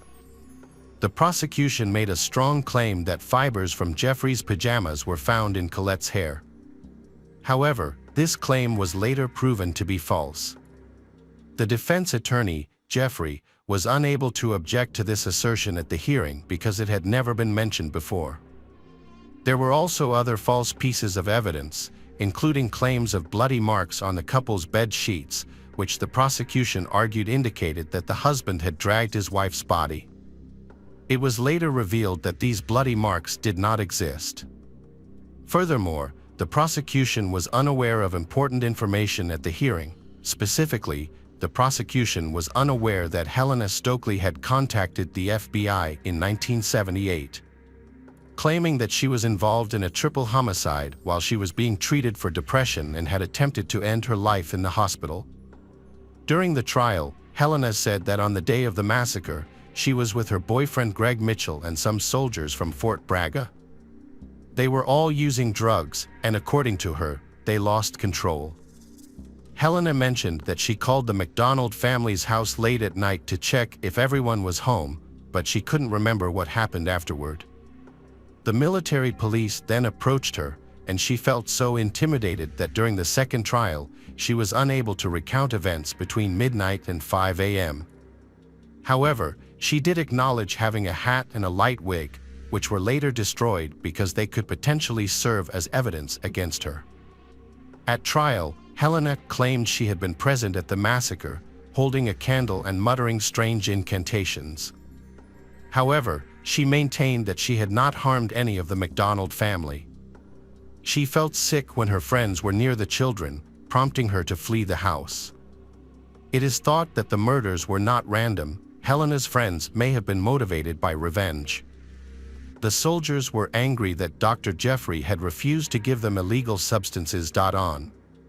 Helena passed a polygraph test 3 times, and her statements were validated. Despite this, her testimony was deemed unreliable. The judge imposed restrictions on providing information about Helena and her soldier friends, which became one of the obstacles for Jeffrey's defense. The defense relied on the psychological profile and personal qualities of the accused to convince the jury of his inability to commit murder. The judge allowed the use of previously collected data, but only if Jeffrey underwent another examination by a psychiatrist. This request was of course a trap, as the psychiatrist had been cooperating with the military for 8 years while the investigation was ongoing. The prosecutor's office, eager to put Jeffrey behind bars for good, asked the doctor to make a finding. After a brief interrogation, the doctor declared Jeffrey a psychopathic murderer. Ultimately, the court refused to allow the use of Jeffrey's previous psychiatric records, which had been obtained from another psychiatrist. Instead, the jury was presented with the new psychiatrist's report, which had a devastating effect on the defense. The prosecution replaced Jeffrey's rosy image with that of a true monster. The jury found Jeffrey McDonald guilty of murdering his wife, Colette, and their 2 children, Kimberly and Kristen, sentenced him to 3 life terms. Even with this, the revenge of the military police leadership was not over. After learning that Fort Braga soldiers had a serious problem with illegal substances, the unit's leadership was unprepared for such problems, which coincided with the emergence of the burgeoning hippie movement. Under Jeffrey, the situation became more difficult for the soldiers to access, which made them unhappy. Later, some gathered to go to Jeffrey's house to take revenge. Helena's guilt was unquestionable. Even her husband, whom she married in the 80s, believed she was involved. He thought she hadn't committed murder but was likely a witnessed the incident. Helena shared many details about the crime scene that had never been made public at the time. The girl was present in McDonald's house on that fateful night, and this is well established. She underwent 3 polygraph tests, all supporting her account of being there. Her testimony was also recorded on video.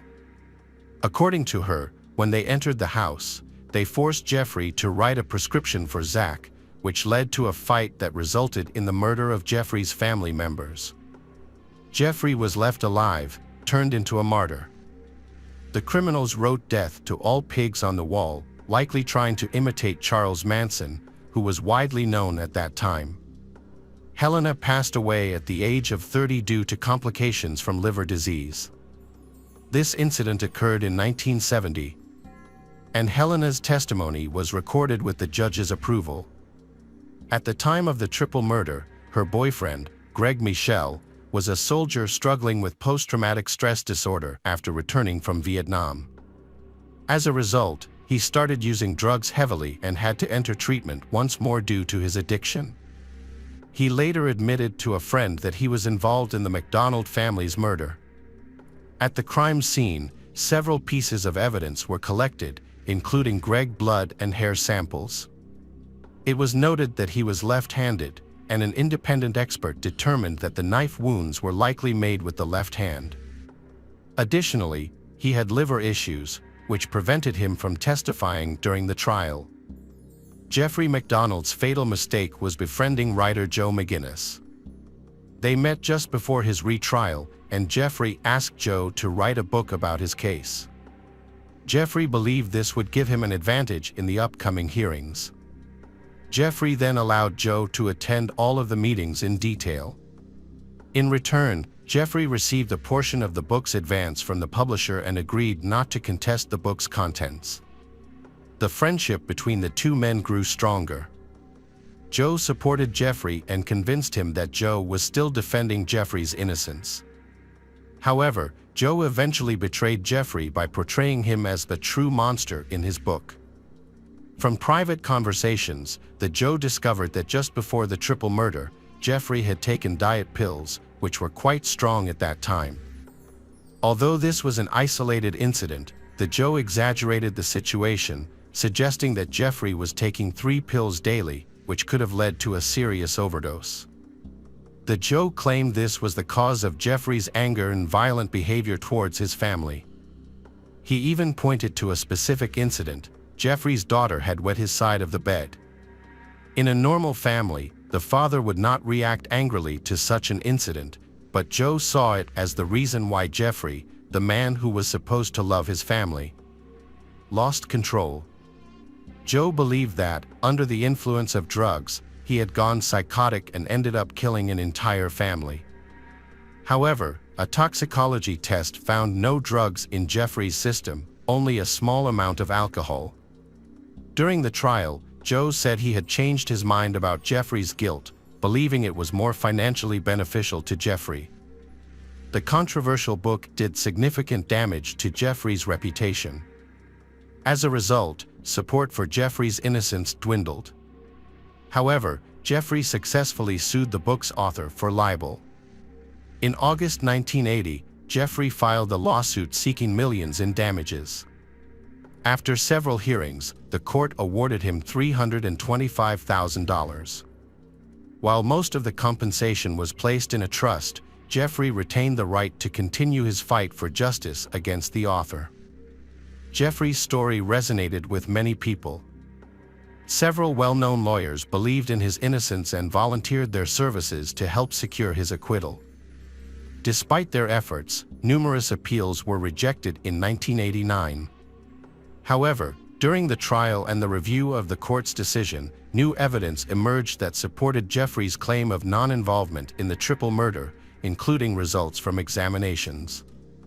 Unfortunately, the same judge presided over the proceedings. This judge continued to hinder the defense team, demonstrating a lack of impartiality throughout the case.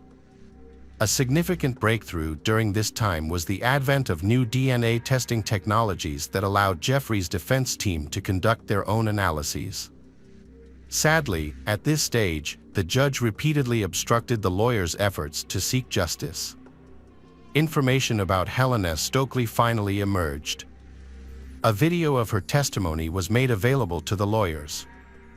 By this point, Jeffrey, the wrongfully convicted man, had spent 20 years in prison but had never stopped fighting for his freedom. Meanwhile, the military prosecutor's office continued to resist, attempting to dispute all the new evidence. Additional witnesses were found, some of whom had been intimidated and coerced into supporting the prosecution. Stokely, the MacDonald family's nanny, admitted to the prosecution that she had been at the MacDonald's home during the murders. She also revealed that the prosecution had threatened to prosecute her if she testified in court, which discouraged her from speaking out. Prosecutor Blackburn was eventually convicted of several charges, including forgery, theft, and embezzlement, and was remanded in custody in January 2006. New evidence came to light, suggesting a possible retrial. First, a videotaped confession by Helena Stokely was made public, followed by the release of evidence supporting Stokely's claim. DNA testing showed that hair and tissue found on the victim did not match anyone known and belonged to a stranger. In March 2006, a man came forward to the police, claiming that he had been drinking regularly at a bar with a man who had confessed to the MacDonald murders. This man turned out to be Lena's boyfriend, Greg Mitchell. The last time he had heard details of the case was a few weeks before Greg's death. The cashier at the store near the house, Jeffrey, claimed that he saw a group of hippies enter the store the morning after the murders. They looked unkempt, were covered in blood, and were talking to each other about the crime they had committed. However, they then threatened him with his life. The cashier recognized Greg and Helena among this group. An employee at the rehabilitation center where Greg Mitchell was treated also claimed that he had repeatedly confessed to her that he had killed the Jeffrey MacDonald's wife and children, even writing his initials on the wall of the center. Unfortunately, all of this evidence was ignored by the court. 54 years have passed since the tragic murder of the MacDonald family. Defenders at the Supreme Court are still trying to prove Jeffrey's innocence by filing appeals.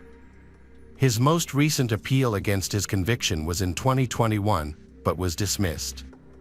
Jeffrey remains in prison but still holds out hope that he will one day be free again. While in prison, he met Catherine, an activist involved in the Innocence movement, and they developed a relationship.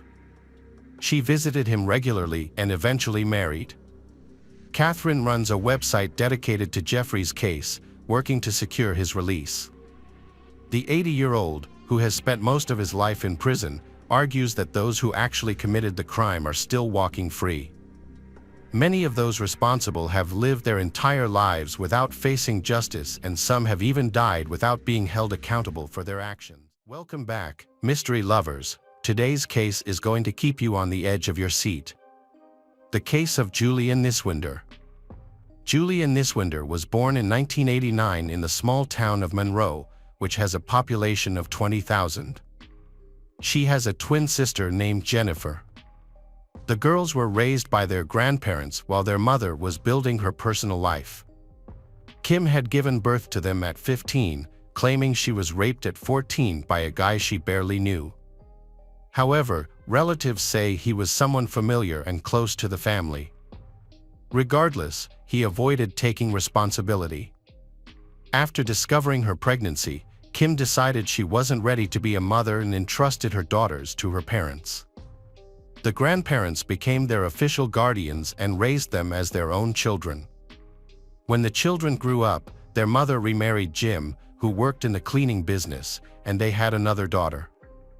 By then, Jennifer was already attending school and living with her mother, while Julia spent a lot of time with her grandparents on her mother's side. In high school, things changed. According to her mother, Julia became defiant and uncontrollable, often arguing with her twin sister, Jennifer. Eventually, their mother grew tired of the constant fights between the daughters. Their house was small, with only 2 bedrooms and a living room, so she couldn't give the older daughters separate rooms. As a result, she decided to send Julia to live with her grandparents again. Julia was happy to return to grandparents. She lived there for a while, and her grandparents indulged her and were very affectionate toward her. At that time, Julia became very concerned about her appearance and tried to lose weight. She followed strict diets, restricted herself in almost everything, and ate very little. Her grandma was worried about her, but Julia assured her that she was fine. At 19 years old, Julia needed to make her own life decisions. She enrolled at Eastern Michigan University in the journalism faculty and continued living with her grandmother. Julia dreamed of becoming a TV presenter. She became close to Jennifer and her mother but did not want to return home. The 2 sisters became closer, sharing secrets, experiences and events in their lives. Julia later moved to a room on the campus of a university in the small town of Salanta, Michigan. She was fortunate to get a room with a bathroom. Julia also got a job with her mother at Walmart. Her new place was a 45-minute drive from her mother's house. Her neighbors were girls she got along with well. On Thursday, December 6, 2012, with Christmas and the holidays approaching, Julia's neighbors left for the weekend to visit their families. Julia visited her mother's family. They had already set up a Christmas tree and began decorating it and the house together. They all enjoyed hot chocolate and listened to Christmas songs, creating a festive atmosphere and having a wonderful time together. On Friday, December 7th, she visited her mother's workplace and they went shopping for presents together. Julia and her mother then went home together, and an argument broke out that turned into a fight. The exact details of the incident remain unclear. Julia left the house in distress, drove to her grandmother's house, and expressed that she never wanted to return to that house again. Her grandmother comforted her, invited her to stay, and together they decorated the Christmas tree and the house. Julia's mother later visited her grandparents and reassured Julia that she had misunderstood the situation. Julia's grandmother listened to both sides and sensed that something was wrong. When her mother left, Julia stayed with her grandmother. The next day, December 8th, Julia went to work. She saw her mother there but did not speak to her. As they passed each other, Julia's mother told her that she loved her. After her shift, Julia went home. During her lunch break, she met her sister Jennifer at a coffee shop and mentioned her plans for the evening, saying that she was going to meet a guy after work. But she kept the details a secret. Julia was very private about her personal life, so it was not surprising that Julia kept the information secret with Jennifer. After meeting with Jennifer, she rushed to the car without putting on her coat, despite the cold weather. The last time Jennifer spoke to Julia was around 11 p.m. when Julia returned home from her date. Their conversation was brief. Julia simply said, "I'm home," before hanging up. Julia was very tired and she needed to study for an exam the next day, December 9th. After working at Walmart, she went shopping and then returned home. That night, she ran into a neighbor returned from visiting her family. The neighbor was getting ready to sleep at her boyfriend's house. Julia closed the bedroom door and was about to go to sleep. While the neighbor was getting ready, she heard the TV playing loudly in Julia's room. This made her feel strange because she had never seen Julia watching TV before, especially when it was time to go to bed. However, the neighbor was in a hurry to meet her boyfriend, so she didn't investigate further and left the house. On Monday morning, December 10th, 2012, a neighbor returned from a family visit. She quickly showered to go to school. While getting ready, she noticed that Julia's alarm clock kept ringing, but no one seemed to have turned it off. Knowing that Julia often struggled to wake up in the morning, the neighbor was not surprised. She knocked on Julia's door to try to wake her up, but received no response. After a while, she decided not to bother her anymore and went to school. That day, Julia did not go to class and also missed an important exam, which was unusual for her, as she had never been absent or late for an exam before. Julia missed her shift at her stepfather's cleaning company, where she had taken a part-time job to earn money before the holidays. Although she was scheduled to work, she did not show up. She also missed her shift at Walmart that evening, which raised concerns among her coworkers. The next day, December 11th, Julia missed her shift for the second time. Her coworkers grew increasingly concerned and tried to reach her by phone, but no one answered. An employee had Julia's mother's phone number and called her that evening to inform her that Julia had missed 2 shifts. Julia's mother, Kim, was at a cafe playing darts with Jennifer and other relatives at the time. She noted that their schedules often didn't align, and it was common for them to go 2 or 3 days without seeing or calling each other. When Kim learned that Julia was missing and not responding to calls, she panicked and tried to reach her daughter repeatedly, but all her calls went to voicemail. Concerned, Kim called Julia's friend Rachel and asked her to check on Julia.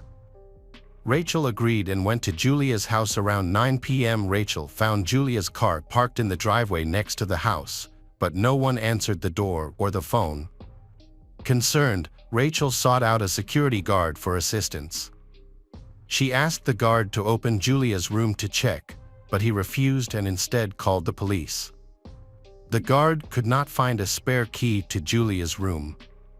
When the police arrived, they broke down the door and entered the apartment. Inside the bedroom, everything was in disarray, furniture was scattered on the floor. And Julia's handbag was on the bed, making it look like a robbery had taken place. As the police continued their search of the apartment, they made a dreadful discovery. They found the body of Julia face down in the bathtub. Her body was fully submerged, and her hands were behind her back with her feet together. There were signs of restraint on her wrists and ankles. A phone was also found underwater beneath her body. Julia's torn clothes were on the bathroom floor, and it was evident that the fabric had been cut with a knife. After examining her, the police concluded that her body had likely been in the water for 2 days and was in a state of advanced decomposition. The knife and rope used to tie up Julia were not found anywhere in the apartment. All of Julia's valuables, including her wallet with cash, laptop, and car keys, were still on the table, and the wrapped Christmas presents were untouched. The only items missing were the pillowcase and the keys to Julia's room, which led investigators to rule out the possibility of a robbery. Rachel learned the tragic news from the police and immediately informed Julia's mother about her daughter's death. Kim and Jennifer quickly got into their car and drove to Julia's apartment. Despite the police cordon, the mother and sister approached the building to find out what had happened. They tried to enter the room but were stopped by the police. The family demanded answers about Julia, but no one would give them any information. They were distraught and pressed the police for information, but the police only confirmed that Julia was dead. Police took Julia's family to the station along with her neighbors for questioning. Julia's neighbors said they generally got along with her, although they had had a conflict in the past. They had resolved their differences and had not had any problems since. The neighbors said they were not home when the murder occurred and provided a confirmed alibi, clearing them of any suspicion. Forensic experts examined the crime scene and found no signs of forced entry. All windows and doors were locked. Julia's room was on the first floor, leading police to speculate that she may have opened the door herself and that the attacker was likely someone she knew. At the crime scene, police discovered bloody rubber gloves, male biological fluids, and 3 DNA samples on the gloves. The evidence was analyzed, revealing that one DNA sample belonged to Julia, while the other two came from an unidentified male. One of the samples was too decomposed to be identifiable, and there was no record of the second male DNA sample in the police database. Notably, the biological fluids belonged to a man who had had a vasectomy, suggesting that he was not a father. This led police to conclude that the suspect was likely an older man rather than a younger one, as vasectomies are not typically performed at a young age. As a result, police focused their search on adult men who knew Julia. An autopsy revealed that Julia died from strangulation. She had been strangled before being thrown into the water. The potential suspect had turned up the volume on the television on the day of the crime to drown out any screams she may have made during the struggle. A toxicology report confirmed that there were no traces of alcohol or illegal drugs in her system. While the police continued their investigation, Julia's family decided to conduct their own investigation to find out the truth. They posted leaflets and appealed to the public for help through the media and social networks. But these efforts did not help their investigation. Police discovered that the girl had been dating a young man shortly before the murder. Police checked Julia's phone and identified the man, taking him in for questioning. However, he was soon released, as he had a solid alibi that cleared him of suspicion. Police found Julia's stepfather, Jim, suspicious, as he appeared unusually calm and did not seem to be grieving over Julia's death. He was familiar with her house and could have easily gained access to the apartment, as Julia may have let him in herself. People who knew him described him as strange, reclusive, and unsociable. Everyone kept their distance from Jim, especially after Jim had a vasectomy following the birth of his daughter with Kim. This made him the primary suspect in the investigation. When Julia's mother, Kim, and her sister Jennifer found out about the suspicions surrounding Jim, they strongly defended him, believing he was innocent. Kim argued that she had trouble sleeping at night and frequently got up to use the bathroom due to health issues. She insisted that she would have noticed if Jim had left the bed that night, but he stayed with her the entire time. Kim rejected all allegations against Jim, explaining that she had previously been a victim of violence. She stated that if she had sensed any danger from Jim, she would never have allowed him near her daughters. Julia's grandparents were very concerned about her and decided to speak up. They informed the police about a fight that occurred at Julia's parents' house a few days before the tragedy. Although Julia didn't provide details about the conflict, she did say she would never return to that house.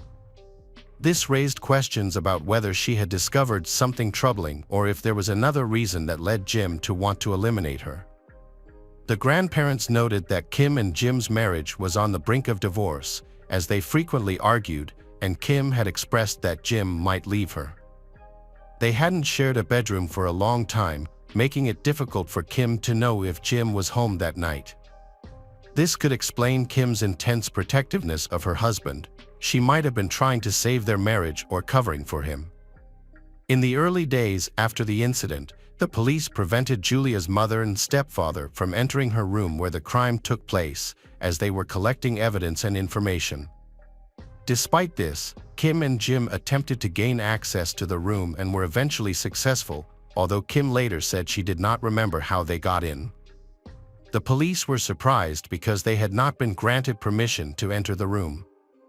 Once inside, her parents immediately began unpacking and cleaning the room. First, they dumped a large bag of trash in the bathroom. After the cleanup, much of the original crime scene became untraceable. Additionally, Julia's car, which she had saved up to buy and was still paying for, was quickly sold by her parents, on the grounds that they could no longer afford the loan. This raised significant suspicions. The FBI eventually got involved. Forensic experts concluded that Jim was the prime suspect.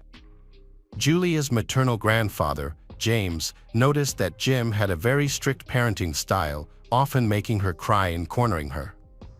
James suspected that Jim might be punishing his daughter harshly behind closed doors. It was also revealed that Jim had been a karate instructor and the children had reported their mother for his brutal treatment. Jim had trained his daughter rigorously, helping her achieve a black belt in karate. The police asked Jim to provide a DNA sample, which he readily provided to clear his name. However, his DNA did not match that of the second man found on the glove.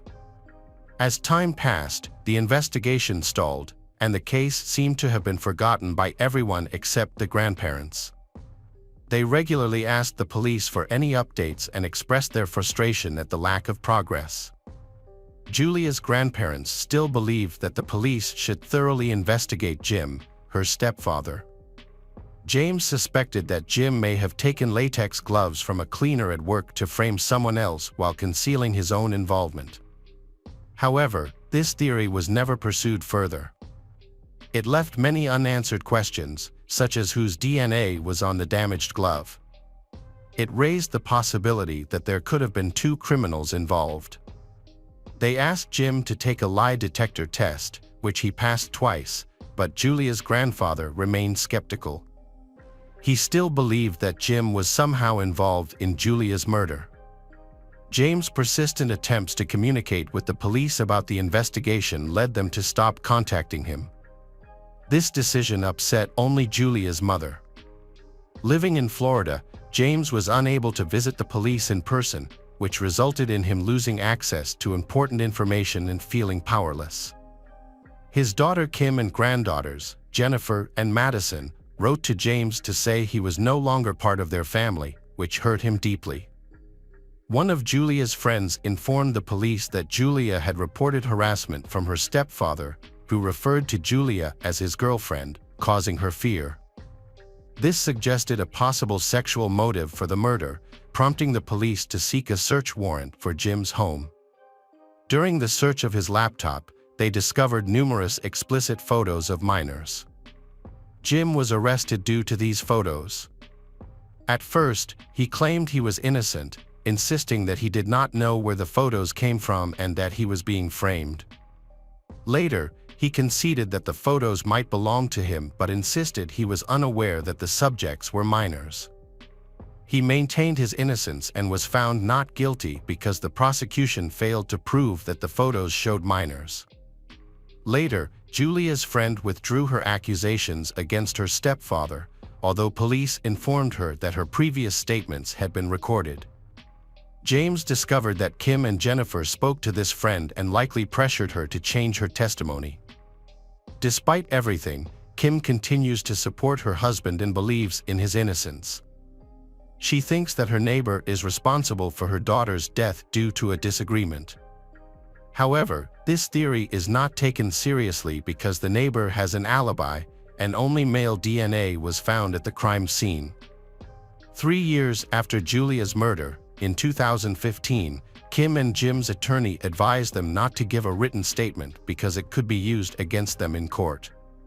James was even more angry when he heard this.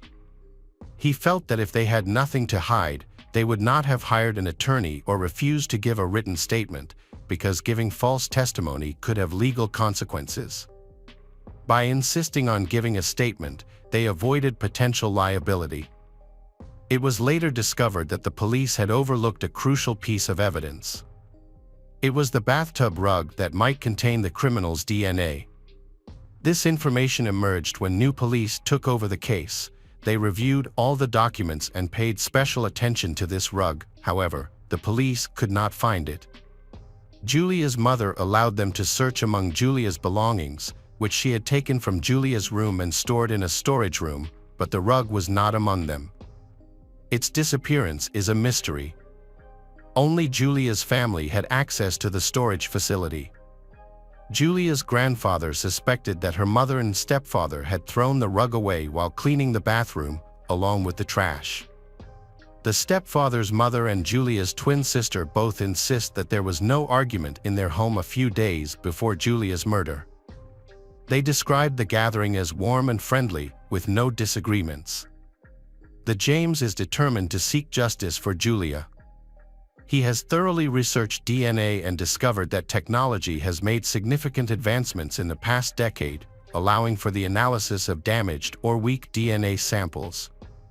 He is puzzled by the police's disregard for his requests and suggestions, as they appear reluctant to pursue the case.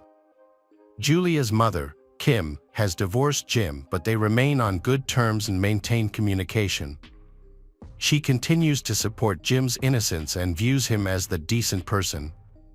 As a result, there have been no arrests in the case, and the perpetrator remains unpunished.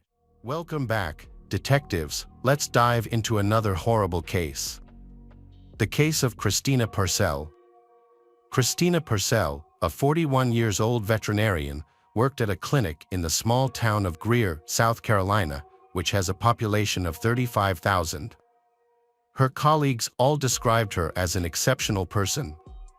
She was regarded as the best in her department and was highly experienced. She had a great sense of humor, which helped alleviate challenging situations at work. Her co-workers respected her, and management highly valued her talents. Christina had a young daughter, whom she co-parented with her ex-husband, John Mello, during the early years of her life. Friends and acquaintances all agreed that her daughter meant everything to her. After their daughter's birth, Christina and John separated but maintained joint custody. Then, she was engaged to a new partner named Bradley. Despite an apparently perfect life, but she was involved in a custody battle with her ex-husband, John, and the custody dispute between them was intense. On October 5, 2021, when their daughter visited her father, John, he flew her to Italy. This prompted Christina to file a complaint against him for violating custody, which further strained their relationship. Christina even launched a GoFundMe campaign to raise money for her legal expenses, and many people contributed. On October 13, 2021, Bradley, aged 65, tried calling Christina's in the morning. After she failed to answer, he went to her house. He knocked, and when there was no response, he entered through the back door. Inside, he discovered a horrifying scene. Her lifeless body was in the living room with rose petals scattered around. So, he immediately called 911, but it was too late to save her. Police discovered over 30 stab wounds on her body, mostly on her head, face, and neck. Although the scene was chaotic, it did not resemble a typical robbery. The police found unusual mystical objects in the house, hinting that someone unstable might have conducted a sacrificial ritual. This led investigators to consider the possibility of a ritual murder. Forensic experts determined that Christina was murdered elsewhere. Evidence of dragging was found throughout the house, and in some areas, the body was left behind and placed in various positions, possibly to take photographs of sexual acts. Later, the body was moved to the living room and covered with rose petals, with petals also strewn along the path where it was dragged. When information about the incident leaked to the press, they dubbed it the rose petal murder. At that moment, the police have not found any signs of forced entry into the house. However, Bradley, who alerted emergency services, had entered through the back door. He informed detectives that this door was always left unlocked, suggesting the intruder could have entered the same way. At the crime scene, detectives discovered clear signs of staging that complicated their investigation. They had to sort through numerous conflicting pieces of evidence to discard the irrelevant and find the right direction.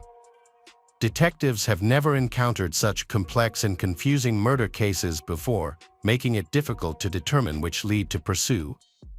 They suspected that the murder was intentional. The perpetrator had specifically gone to Christina's house to commit it. And detectives must find out his motives and who he is. Inside the house, they found memory cards and the laptop in the living room near the body. A transparent handbag containing a powerful illegal drug was also discovered. There were small droplets of dried blood, and Christina's mobile phone lay nearby. In the hallway, a bag was found with 2 white envelopes, each containing $500 in cash. A suitcase held a firearm, a single-shot self-defense pistol, and numerous documents related to a court case involving Christina's daughter, prompting detectives to consider the possibility that her ex-husband, John Mello, was involved. Forensic experts used luminol to examine the entire house, enabling them to detect even the smallest traces of blood. They discovered hundreds of tiny blood spots in various places, highlighting the attack's brutality. Christina suffered a significant loss of blood and endured severe pain before dying. She was stabbed 31 times. The police scrutinized Christina's mobile phone for any leads. Initially, detectives focused on whether her partner, Bradley, who found her body, might be involved in the attack. To compare information, they also retrieved his mobile phone to analyze its contents.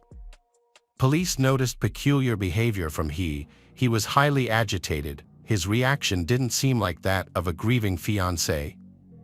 He was trembling, inconsistent in his statements, and wore gloves throughout his interactions with the investigators. This behavior only heightened the suspicion of law enforcement. Later, it became clear that their suspicions were justified. While investigating Christina and Bradley's devices, the police uncovered shocking details about Bradley's life, clarifying his nervous behavior. They had strong reasons to suspect that he was exploiting her daughter, Jane Doe, to create explicit content. In February and August, he recorded videos and took photographs of Jane nude in various inappropriate poses. These materials were found on the phone and laptop that were confiscated for examination.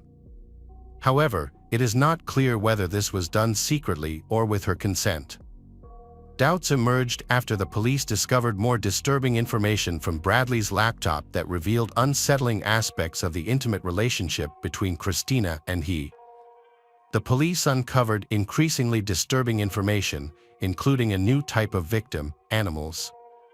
Numerous photographs were discovered showing individuals involved in sexual acts with animals, mainly dogs.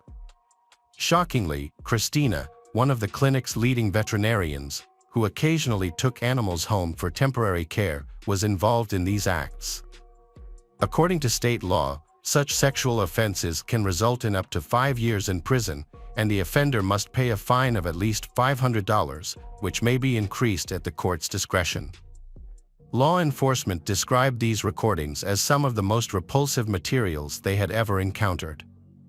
The public was outraged upon learning that Christina, a seemingly kind woman from a veterinary clinic, was involved in such acts with her daughter and dogs.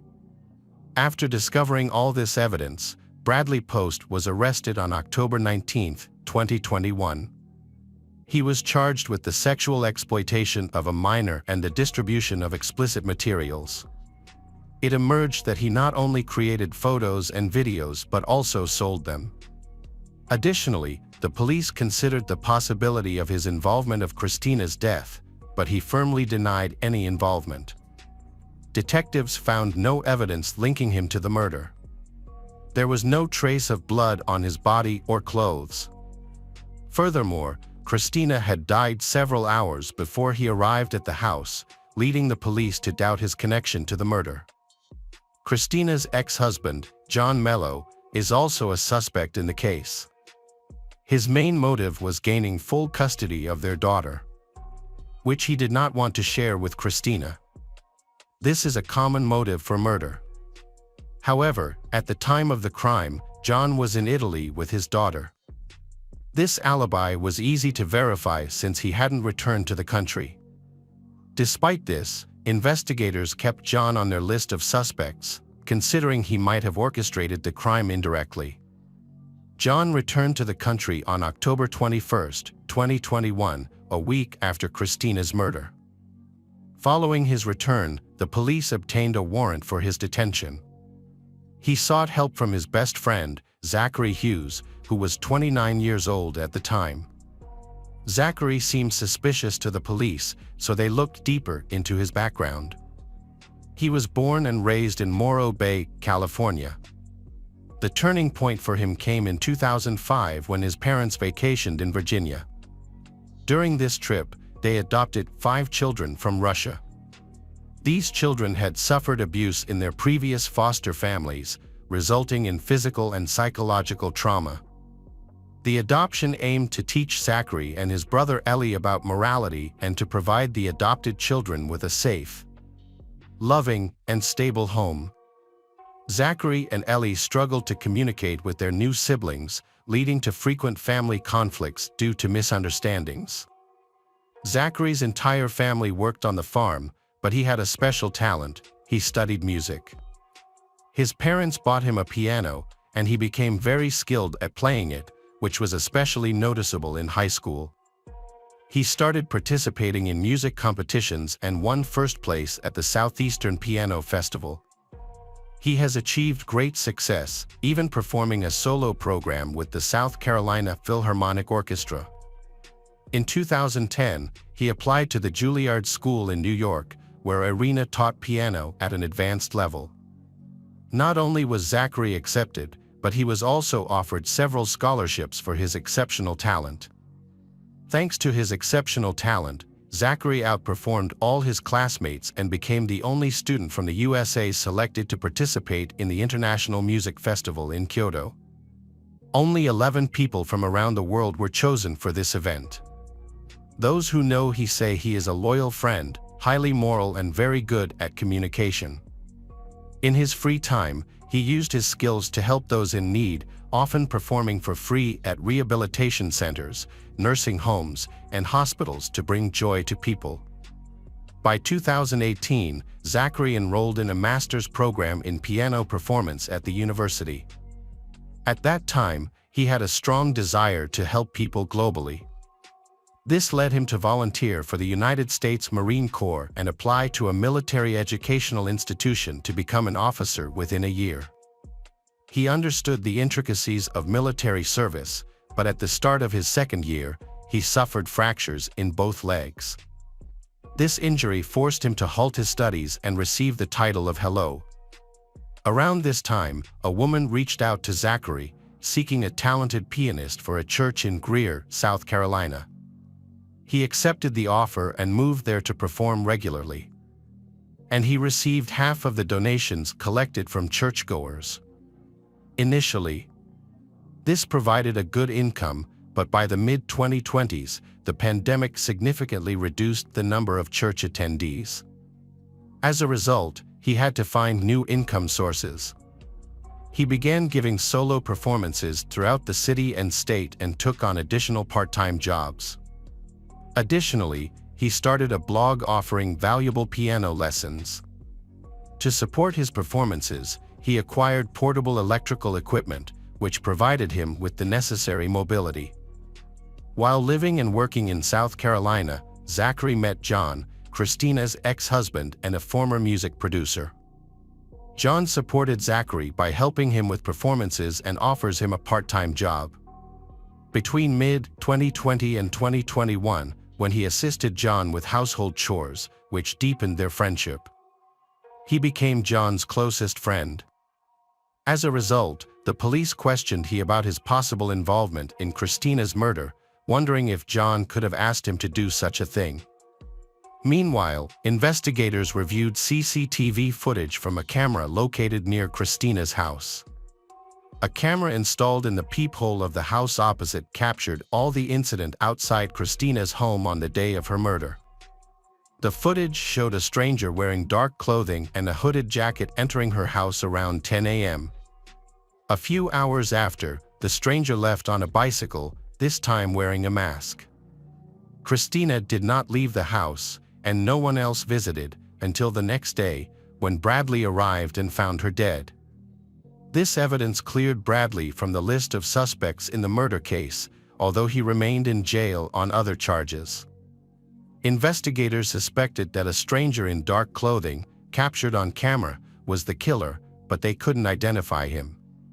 His face was covered, and there were no distinguishing features on his body. They then requested footage from surveillance cameras along the bicycle paths to trace his movements and began reviewing the recordings. This process was lengthy but fruitful. The bicycle appeared in several videos, including one where the stranger in black was loading it into the back of his pickup truck. Although the grainy footage obscured the license plate, the model, make, and color of the truck matched Zachary's vehicle. It seemed he was involved in the brutal murder of Christina's. The police obtained a warrant to search Zachary's house. There, they found a bicycle identical to the one used by the attacker. They seized Zachary's computer for examination. Through this, they discovered active correspondence between John and Zachary, uncovering over 1,700 text messages, most of which were encrypted. The messages were clearly coded and contained hidden information. Additionally, some texts were jumbled. They probably did this to distract the police if the police suddenly contacted them. Detectives found the following clues in the messages. On April 17, 2021, 6 months before Christina's death, John asked to host a party for her. This message was not encrypted. On the day of the murder, John asked a friend how the musical performance went, and the friend replied that everything was great. Although it seemed like a harmless question, the police discovered there was no performance that day. They suspected that John used performance as a code word for the murder of Christina. All other information on Zachary's phone was either encrypted or deleted. He also used an access code unknown to the police, which complicated and delayed their investigation. Additionally, they couldn't obtain data on the device's location at the time of the attack on Christina. The phone was frequently switched to flight mode, including when the mysterious masked man came to Christina's house. It appears this was done on purpose to prevent Zachary from being tracked and to avoid involvement in the crime scene. Based on the evidence collected, officers obtained a warrant for Zachary's arrest. While they were preparing to file charges, Zachary was invited to perform on an international cruise. By the time the warrant was issued, he was already in Europe, so the detectives had to wait. Fortunately, when the charges were filed, Zachary had returned to Michigan, unaware that they were planning to arrest him. He could have easily left the country by crossing into Canada or taking another flight to a cruise ship. However, once he learned about the charges, he voluntarily returned to South Carolina and surrendered to the police, believing they were mistaken. On November 3, 2021, Zachary hired lawyers to defend his reputation, stating he was not guilty of any wrongdoing and intended to refute the slander tarnishing his name. However, he refused to allow the police access to his phone, prompting them to file a court petition. The court subsequently ordered full access to the mobile phone. Despite this, he repeatedly provided incorrect passwords, which delayed the investigation. Finally, by April 8, 2023, after approximately 700,000 attempts, the smartphone was unlocked. The police discovered crucial messages between John and he, discussing their encrypted plans to kill Christina. While these messages were intended to be used as trial evidence, they were considered circumstantial and insufficient to determine the trial's outcome. Zachary and John were known for their impeccable reputation, supported by many witnesses, and had no prior criminal history. The jury could not rely solely on correspondence and footage of a similar car to convict them. More new evidence emerged when a forensic examination uncovered the criminal's DNA under Christina's fingernails, which matched Zachary's DNA. Consequently, the police could confidently assert that he was the one who attacked and brutally killed Christina in her home. The defense argued that the CCTV footage did not clearly show the criminal's face or accurately identify the car involved. As a result, they labeled the evidence as circumstantial, as initially assumed. They emphasized that Zachary had no prior legal issues and was described by friends and acquaintances as a kind person incapable of committing a violent crime. Additionally, there was no apparent motive for him to attack Christina. And the lawyers rejected the DNA test results, claiming the samples were tampered with or contaminated. From the outset of the trial, once the public became aware that Zachary, the renowned musician, might face imprisonment, the court received numerous letters from dissatisfied people. These letters came from former classmates, teachers, Zachary's friends, and even people who didn't personally know him but admired his musical talent. Among the supporters were also numerous employers who praised his skills. Collectively, they vouched for his character, adamantly believing that someone as talented and kind-hearted could not be a murderer. In total, the court received over 50 such letters. The lawyers emphasized that Zachary had no previous legal issues. He had served in the U.S. Army, having volunteered and pursued education to become an officer rather than just serving as a private soldier. Additionally, Zachary could have avoided any legal troubles by simply accepting an invitation to return to work on a cruise liner. However, he chose to return to his home state and turn himself into the police as soon as he learned about the charges against him. He was fully aware of everything, including the warrants that the police were obtaining to investigate further. Despite this, he wasn't deterred because he believed he was innocent. The lawyers presented this as key evidence of his innocence. Zachary requested to be released on a $100,000 bail so he could be placed under house arrest with his parents until the trial, allowing him to stay in a calm environment where he could play his favorite instrument.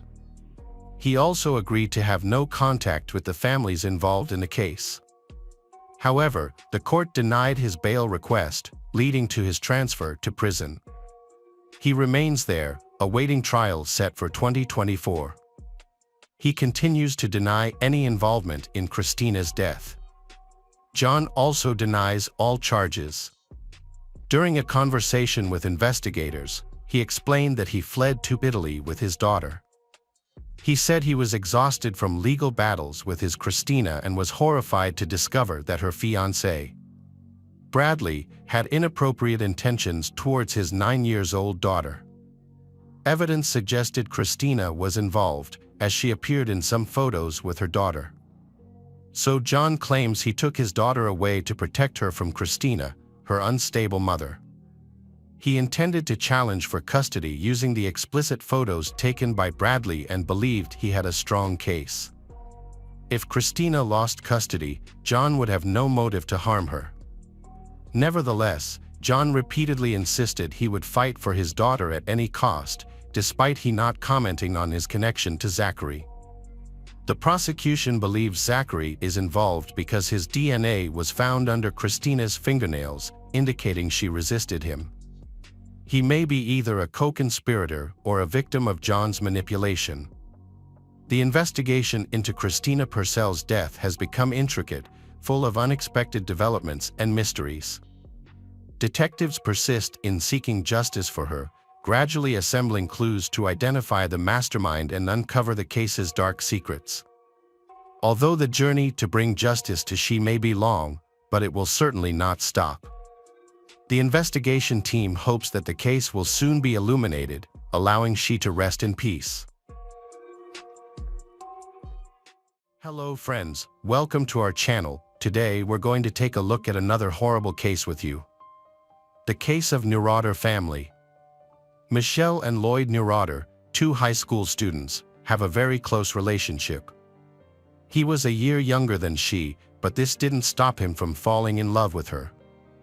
They dated for 2 years and then got married. By the mid-90s, Lloyd graduated with an engineering degree and began teaching science at a university. He then worked as an engineer at a factory. Michelle pursued higher education and became an English teacher at a college. During this time, their first daughter was born, followed by 2 more daughters later on. The 90s were a period of many important changes for them. They moved to a large house in a town called Corning, near New York. They appeared happy. Lloyd works very hard but still makes time for his family, especially his 3 daughters. Michelle was positive and energetic, managing the household and caring for the children. As a teacher, she also educated their children at home. Together, they formed an ideal family, admired by many of their acquaintances. Over time, Lloyd's behavior changed significantly. He used to be a caring father and husband, but then he began to act in a patriarchal manner, manipulating his family to control them. He demanded complete obedience to the rules he set. If there is a conflict, he is willing to use force to force his wife and children to agree with his point of view. This caused the family's relationships to deteriorate. The only daughter with whom Lloyd maintains a good relationship is his second daughter, Carrie. She stood out among her siblings because of her loyalty to he. He spent time with her, took her to the ballet and other events, and even did her hair and makeup.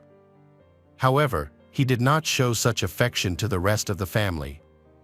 As Carrie grew up, she became a very thoughtful person, actively involved in many charitable organizations, and enjoyed helping the homeless. Despite some disagreements. But the Neurotter family stayed together until 2008. During this time, America faced a severe financial crisis, causing job and money problems for millions. Lloyd lost his job and had to look for a new one, but many others were in the same situation. Michelle also looked for jobs but couldn't find any. She had been managing household duties and caring for their daughters. Lloyd eventually found a decent job in New Jersey. Michelle was relieved that he found employment. He moved to New Jersey alone, while Michelle took a part-time job in their hometown, Corning, juggling it with childcare and housework. It was challenging for her, as she was supporting the family on her own. A few months later, things took a strange turn, when Lloyd suddenly demanded a divorce from Michelle. This decision was unexpected because there had been no serious signs of trouble in their marriage. Even their friends hadn't noticed any quarrels between them. Lloyd's decision was a complete shock to Michelle and children, leaving her feeling lost. She had been an excellent mother and wife, but her husband put her in a difficult position. He claimed that during their time apart, he has no more feelings and no longer wanted to be with her. Worse still, before proposing the divorce, he had that she cut off all ties with her family and friends. This further upset Michelle, as she felt isolated and lacking support. Despite experiencing a nervous breakdown, she managed to pull herself together.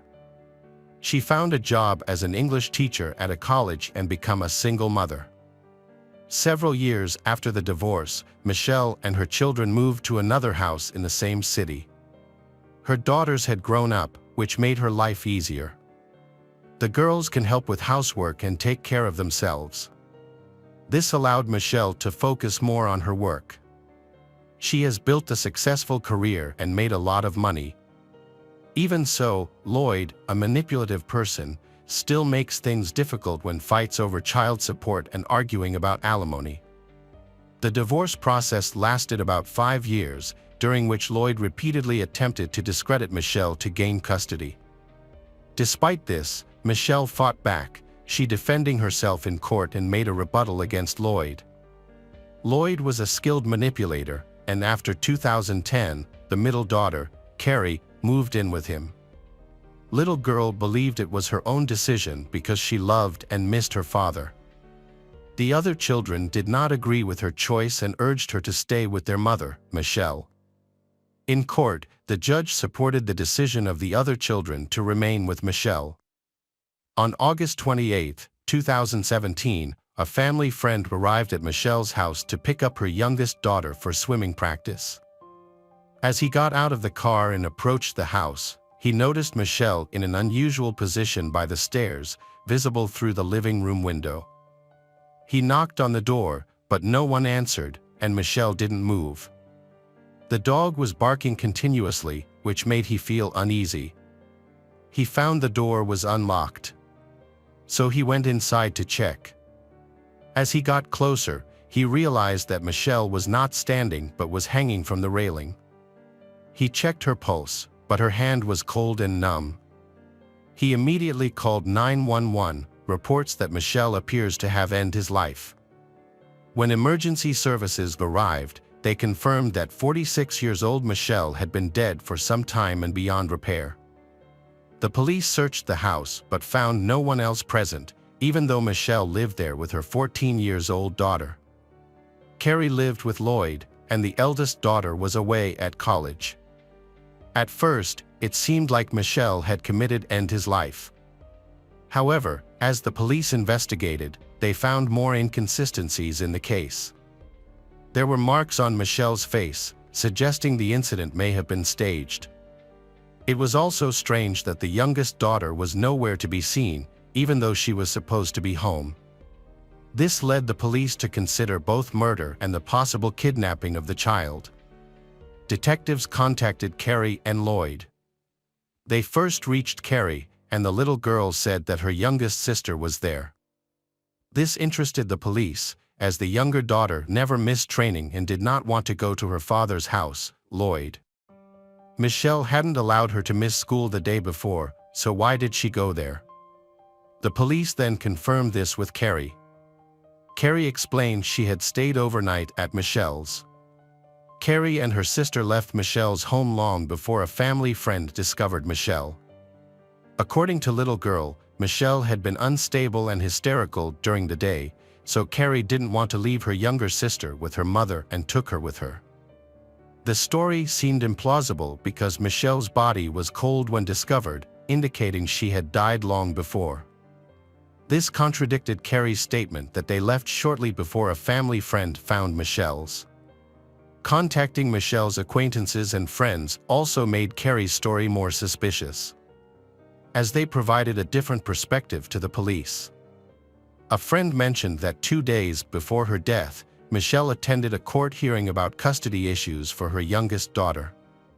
Lloyd was actively fighting for custody, but he was unexpectedly absent from the last meeting and did not answer calls, which was very unlike him. Michelle was very happy because she would win custody of her youngest daughter. She even celebrated with her lawyer, confident she would be granted full custody due to Lloyd's absence.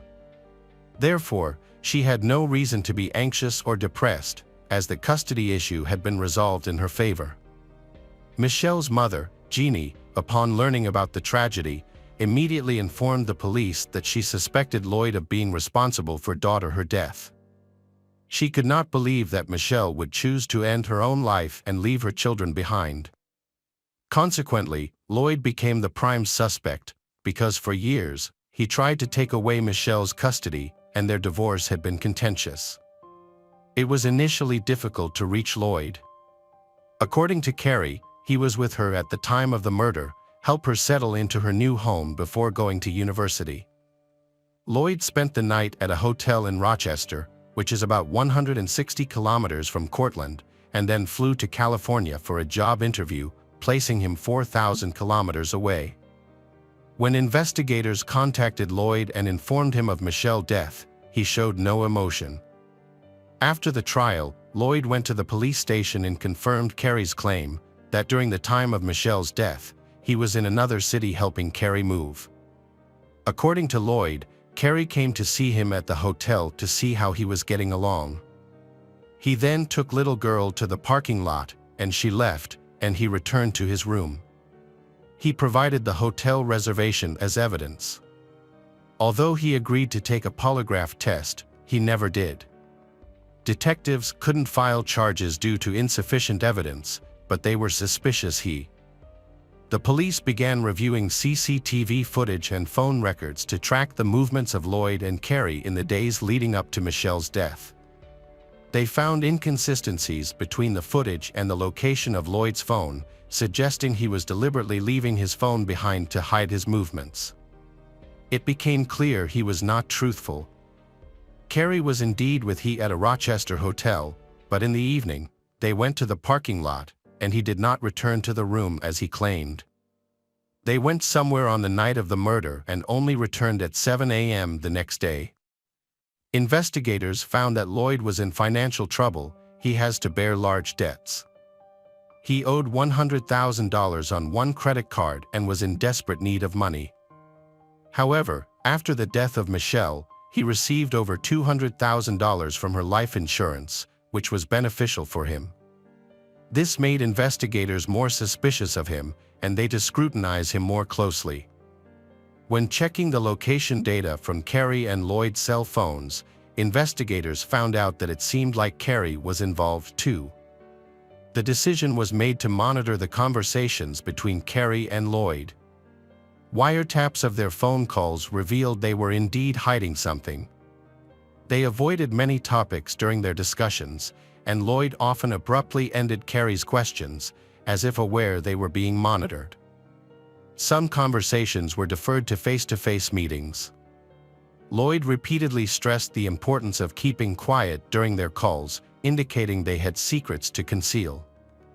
The detectives were certain they were on the right track and expected Carrie and Lloyd to confess, but it didn't happen. So, the police decided to accelerate the investigation by speaking to Carrie directly. They invited her for questioning. However, she did not go to the police station, making various excuses. Through wiretapping, the police discovered that Lloyd was pressuring her to delay and forbade her from going to the station to avoid exposure. Meanwhile, a forensic expert performed an autopsy on Michelle and confirmed clear signs of murder. He found bruises around her eyes and marks on her chin. It appeared she was attacked from behind and strangled. The attacker held her by the throat, making it difficult for her to resist. It was evident that she hadn't committed to end his life, and the situation was clearly a setup. This forced them to contact Carrie again. However, she continued not to go to the police station. The detectives didn't want to hear her excuses anymore, so they met her right after school. She was caught off guard and confused at the police station. Initially, she denied everything. She admitted to being with Lloyd at Michelle's house that morning, but claimed she didn't know what happened there. Her parents started arguing, then they went upstairs and continued arguing. Under pressure from the detectives, Carrie revealed an even more terrifying than Lloyd's. Carrie confessed that Lloyd really killed Michelle, and she was there to ensure her sister didn't witness the crime. She was actually an accomplice to the murder. A week before the incident, she and Lloyd planned to make it look like Michelle had ended her life. The police listened to the candid confession of she. She admitted to hating her mother but couldn't explain why. She idolized her father, Lloyd. This is typical behavior of a manipulated person. Under Lloyd's influence, Carrie's hatred for Michelle grew, he manipulating her until the end. This manipulation led her to become an accomplice, agreeing to help him, covering for him, and help prove his alibi. The police arrested Carrie. Then, they went to Lloyd's house, but he wasn't there. Investigators tracked him down in Princeton using his phone. When officers arrived at the parking lot where he was located, Lloyd saw them and climbed onto a railing, threatening to jump from the 5th floor. After 2 hours of negotiations, the police were able to reach him, and he was arrested. He was charged with first-degree murder, conspiracy to commit murder, and tampering with evidence. He was shocked by the arrest and denied all charges. He claimed he was at a hotel during the crime. Phone records supported his alibi, and he had a room reservation at the time. However, CCTV footage showed him leaving the hotel with Carrie at night and returning during the day. GPS data placed him near Michelle's house at the time of the murder, and Michelle's pajamas had his DNA. This evidence dismantled his alibi. 19-year-old Carrie was charged with second-degree murder, conspiracy to commit murder, and concealment of evidence. She faced a potential life sentence with the possibility of parole after 25 years. To avoid the maximum penalty, she admitted her guilt and agreed to cooperate with the prosecution. She was required to testify against her own father at the trial. During the trial, the prosecutor highlighted a troubling aspect of the case: Carrie was directly involved in the crime. She was present in Michelle's house and assisted Lloyd. Despite having multiple chances to stop the crime, she chose not to intervene and instead helped her father murder her mother. According to the evidence, Carrie and Lloyd arrived at Michelle's house early in the morning. She trusted them and opened the front door, unaware of the impending betrayal by they. Lloyd attacked Michelle and strangled her with a rope. While this happened, Carrie ensured that her younger sister remained asleep and did not witness the crime. After the murder, they left through the back door, preventing the younger sister from realizing what had occurred inside the house. The evidence collected by the detectives included nearly 26 files. Most pointed out that Lloyd had been turning Carrie against her mother, Michelle, for years. He consistently insulted Michelle and portrayed her negatively. Once Carrie moved in with him, he began to restrict her communication. His goal was to kill Michelle and other children. Consequently, she unintentionally developed hatred toward Michelle. The prosecution claimed that the motive for the murder was to claim life insurance money and avoid sharing custody of his youngest daughter. Lloyd believed that making Michelle's death look like she had ended her own life would allow them to live comfortably with the money. In court, Carrie testified that Lloyd gave her a harsh ultimatum: either they kill her mother, or he might end his own life.